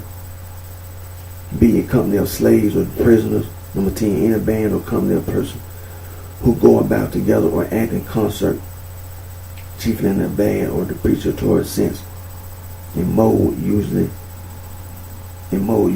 mainly associated with criminal society. B, to be of a gang, to belong to the same society, to have the same interests. Number 11, U.S., a collection or herd of animals of the same species, especially of elk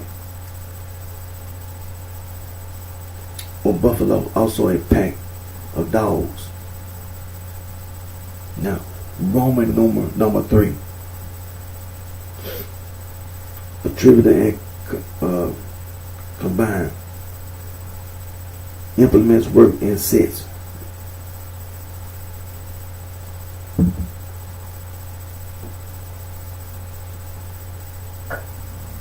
Okay, gang.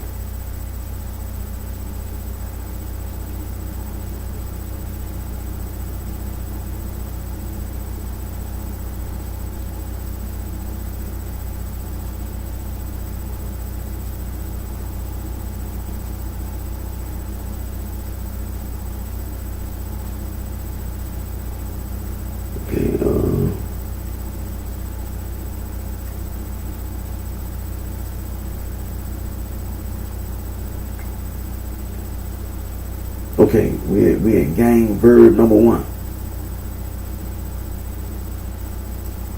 Introduced to walk or go. B, quasi transform. Then C,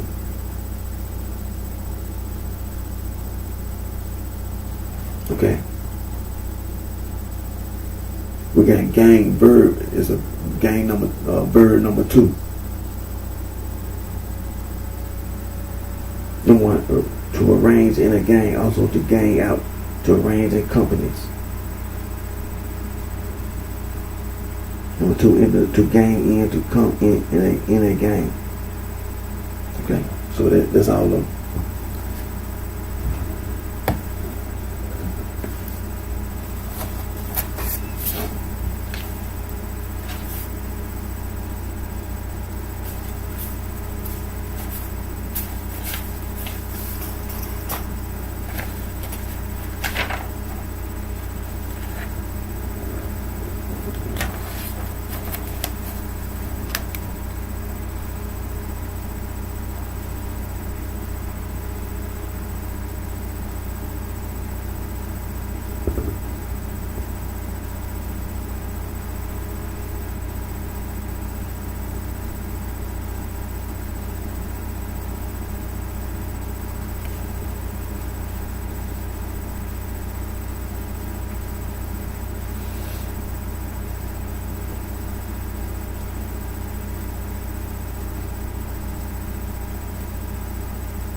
Okay, what we're gonna do now? We're gonna go to brother. Cause we're in the A through we're gonna go to brother. As a matter of fact, this is the A through O. Okay, let's go to brother. And as you know, gangster is not in the compact Oxford English dictionary. Okay, let's go to brother.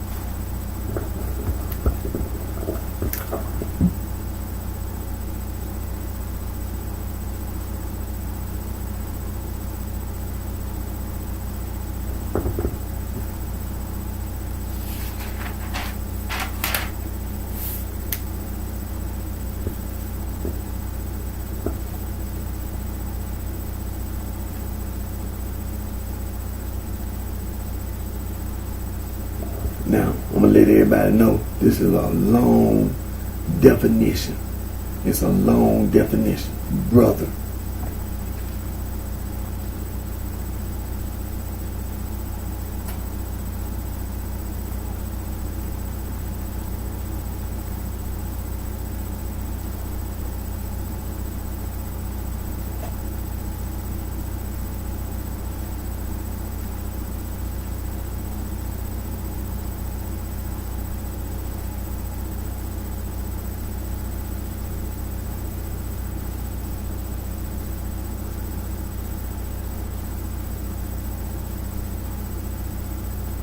Okay, and it's still saying the same thing about Latin. It's saying Latin, frater. It means brother. It's Latin. Now when you say brother, that's German. You're saying the same thing when you say Latin, frater. That's what it's saying right here.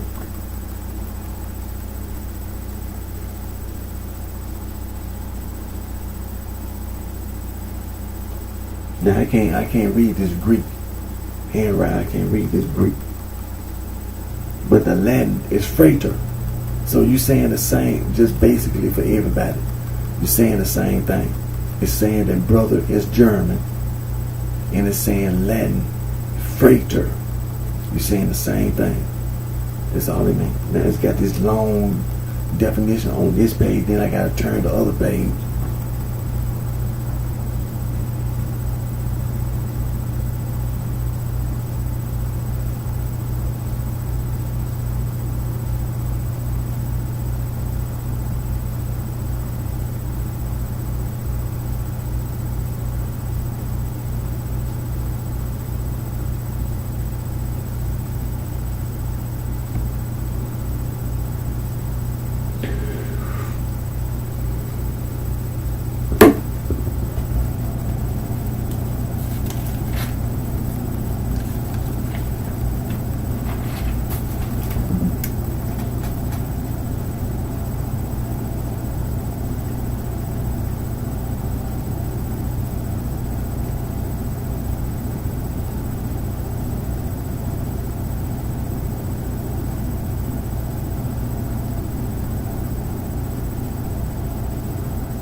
But on brother, I didn't have time to write it down. But basically, saying the same thing, brother.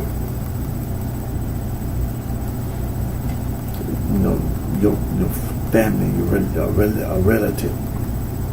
Let me turn back on there.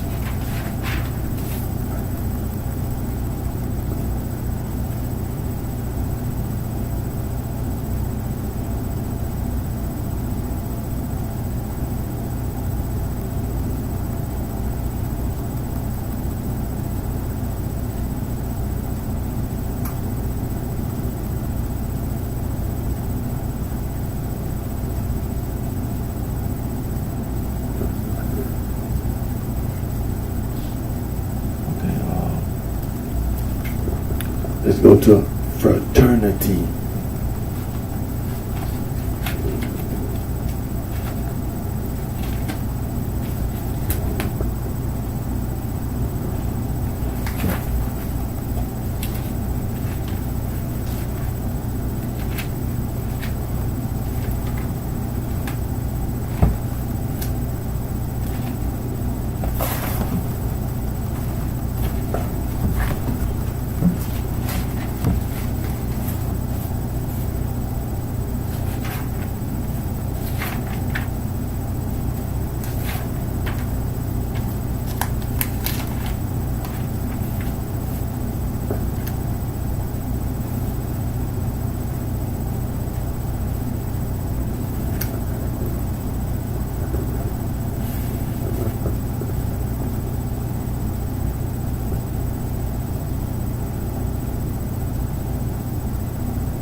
Okay, you have freighter number 1. It's talking about the refectory. Freighter number 2 is Latin for brother.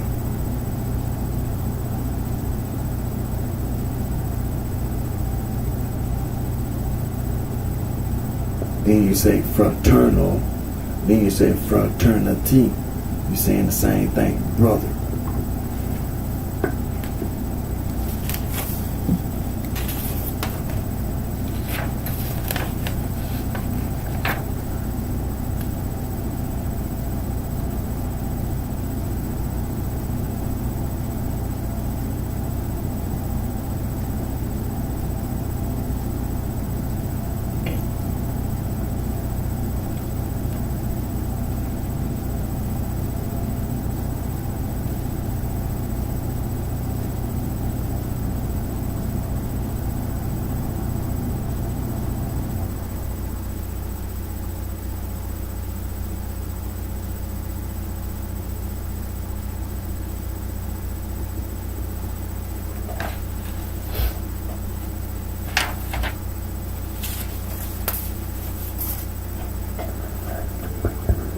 Let's go to mob,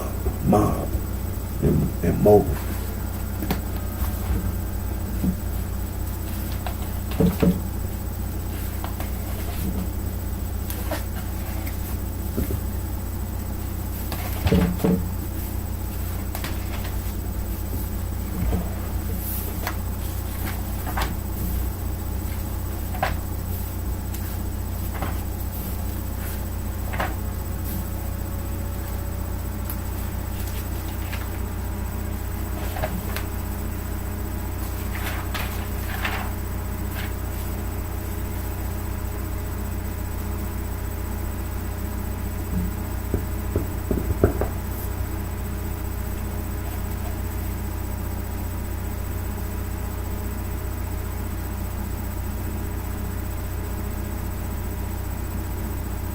Okay, mob is disorderly.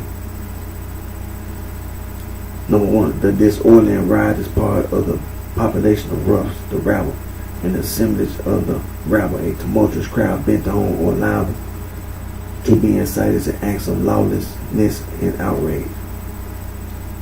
Now, as you know, mob is the abbreviation of mobile.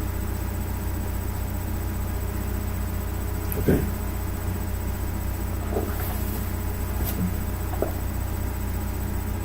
Be one of the mob. Number two, the common mass of people. The Lord orders the uncultured or illiterate as a class, the populace, the masses. Number three, without the disorder or lower class people form a crowd. Number four, a promiscuous assemblage of people, a multitude or aggregation of persons regarded as not individually important in Australian use without disparaging implication, a crowd. B, a heterogeneous collection or crowd. C, original Australian flock or drove of animals. D, Shetland dialect, a school of Wales. Number five, slang company or gang of thieves or pickpockets working in collusion. Number six,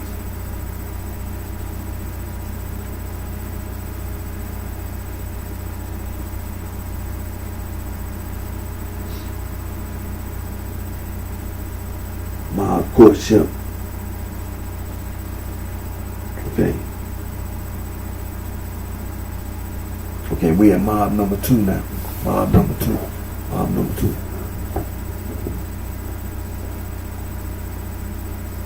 It's obscure. Okay, mob, verb one, mob cap. Number one, cap, a strumpet. Number two, a negligee attire dishabille. Number three, a mob cap. Mob, verb number one. To muffle the head of a person, to dress untidily. To mob, to go, a mobbing, to go in disguise or attire so as to escape recognition to the unfashionable part of a theater. Okay, mob, to attack in a mob or disorderly crowd, to crowd round and molest or annoy, to press unduly upon, to throng.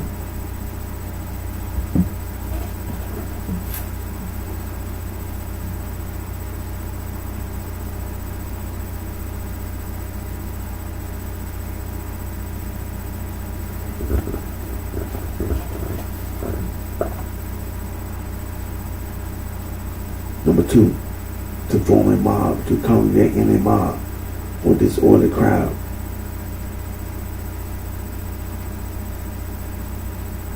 Number 3, to mix up with a mob.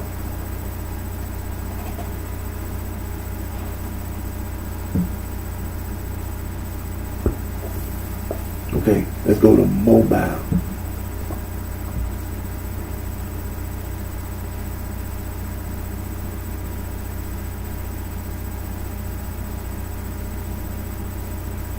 Okay, number 1, first grand great principle mobile. Anglicized forms of prima mobile. Number 2, mentally, body, emotional, capable of movement. Okay, mobile.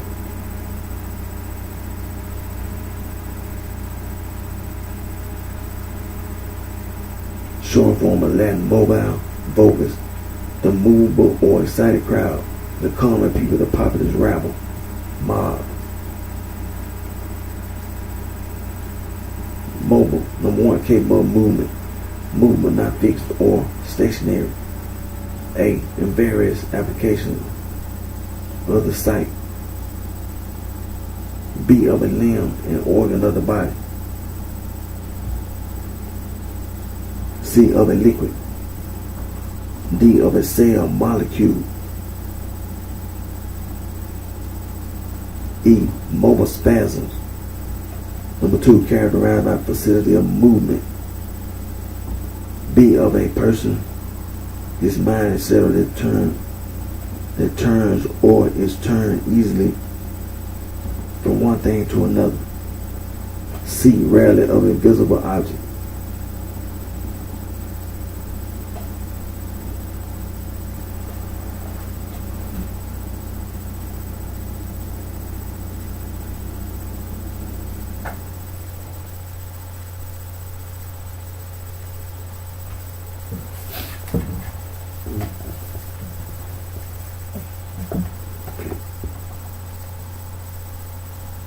Okay, so that's mobile and mob.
Now let's go to sister and then sorority.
It's a long, because what they doing in this dictionary, just like with brother, many other like German speaking people, they showing all the forms, and the same thing with sister. They showing all the various forms of sister, and in Latin, it's saying the same thing.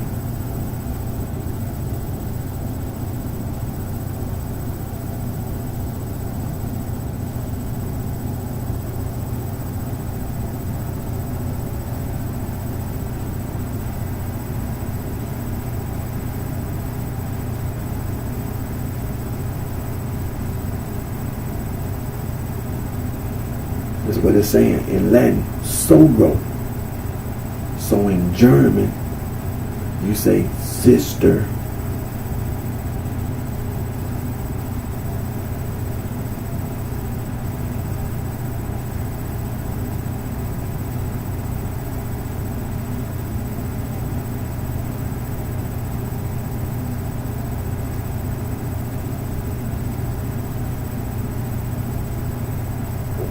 That's what it is, sister. And then, like I said, all the various forms, but also in Latin, sorrow. All you're saying is sister. That's all you're saying. So let's go to sorority.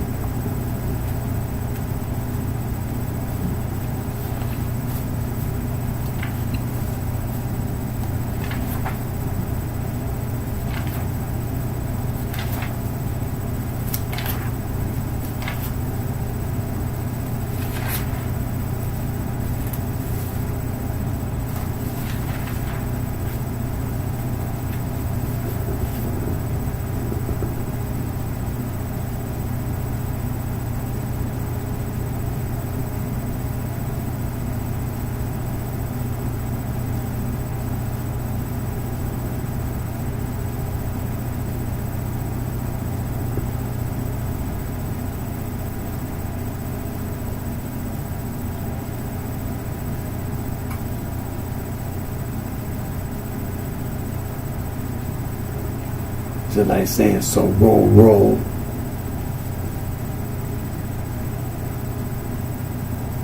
Sororio. Sororient.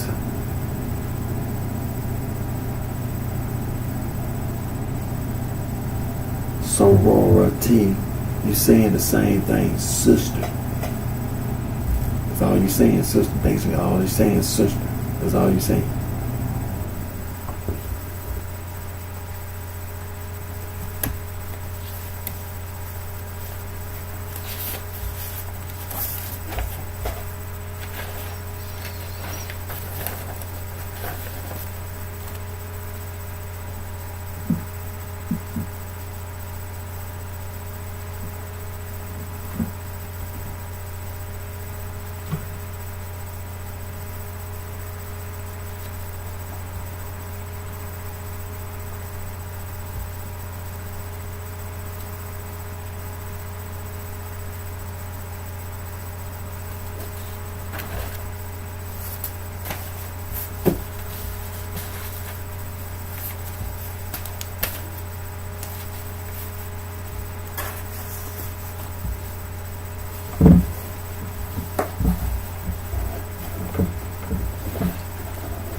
So we go to the dictionary. We go to the Webster's third new international dictionary unabridged. Now I have the copyright of 1976 and 1986. And like I say, when you say third edition, you know there was a second and a first edition. And when we be looking at the compact Oxford English Dictionary, the copyright is 1971. But you always know that the dictionary we talking about, it was originally published in 1929. 1933 was the supplement, so it was republished in 1933. Because then we talk about the second, it came in the 20 somebody, if I'm not mistaken, in the 1933. We know it was some volumes, about 20 some volumes. As a matter of fact, it was 20 volumes because they broke it down A through O, then P through Z in 1971, the compact Oxford English Dictionary. So then they came out with the edition in 1989. The 1989 edition, but the edition I have is 1971. So like I said, it's no excuse. No excuse to be horse playing. There's no excuse for people to be walking around making up all this junk. There's no excuse to be lying. There's no excuse.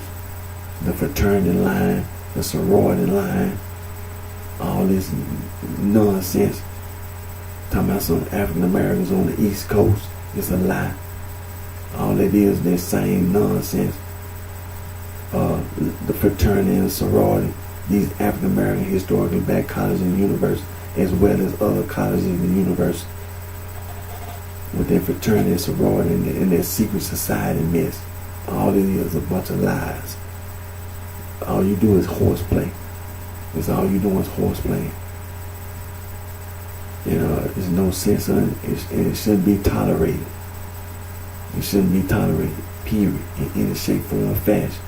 Ain't no such thing, no gangs up on the south side of Chicago, west side of Chicago, east, north side, or anywhere in Illinois, as well as surrounding state. And then most certainly ain't no such thing as no blood gang, no crook gang, in no Los Angeles, California, or any other gang in the United States of America, on this earth. It's wrong, and it shouldn't be tolerated. Shouldn't be tolerated. And like I told you, man, me personally,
me personally, as far as I'm concerned, I need me some hand grenades.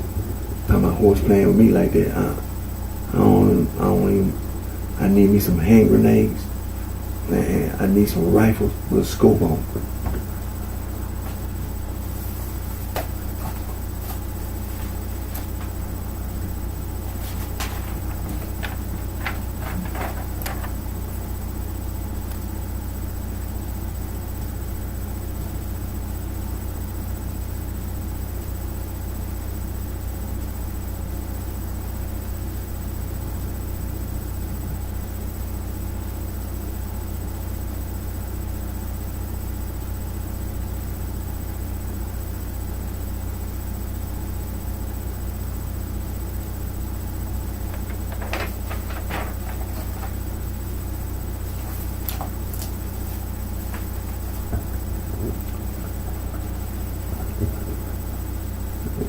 Forget all that horse playing.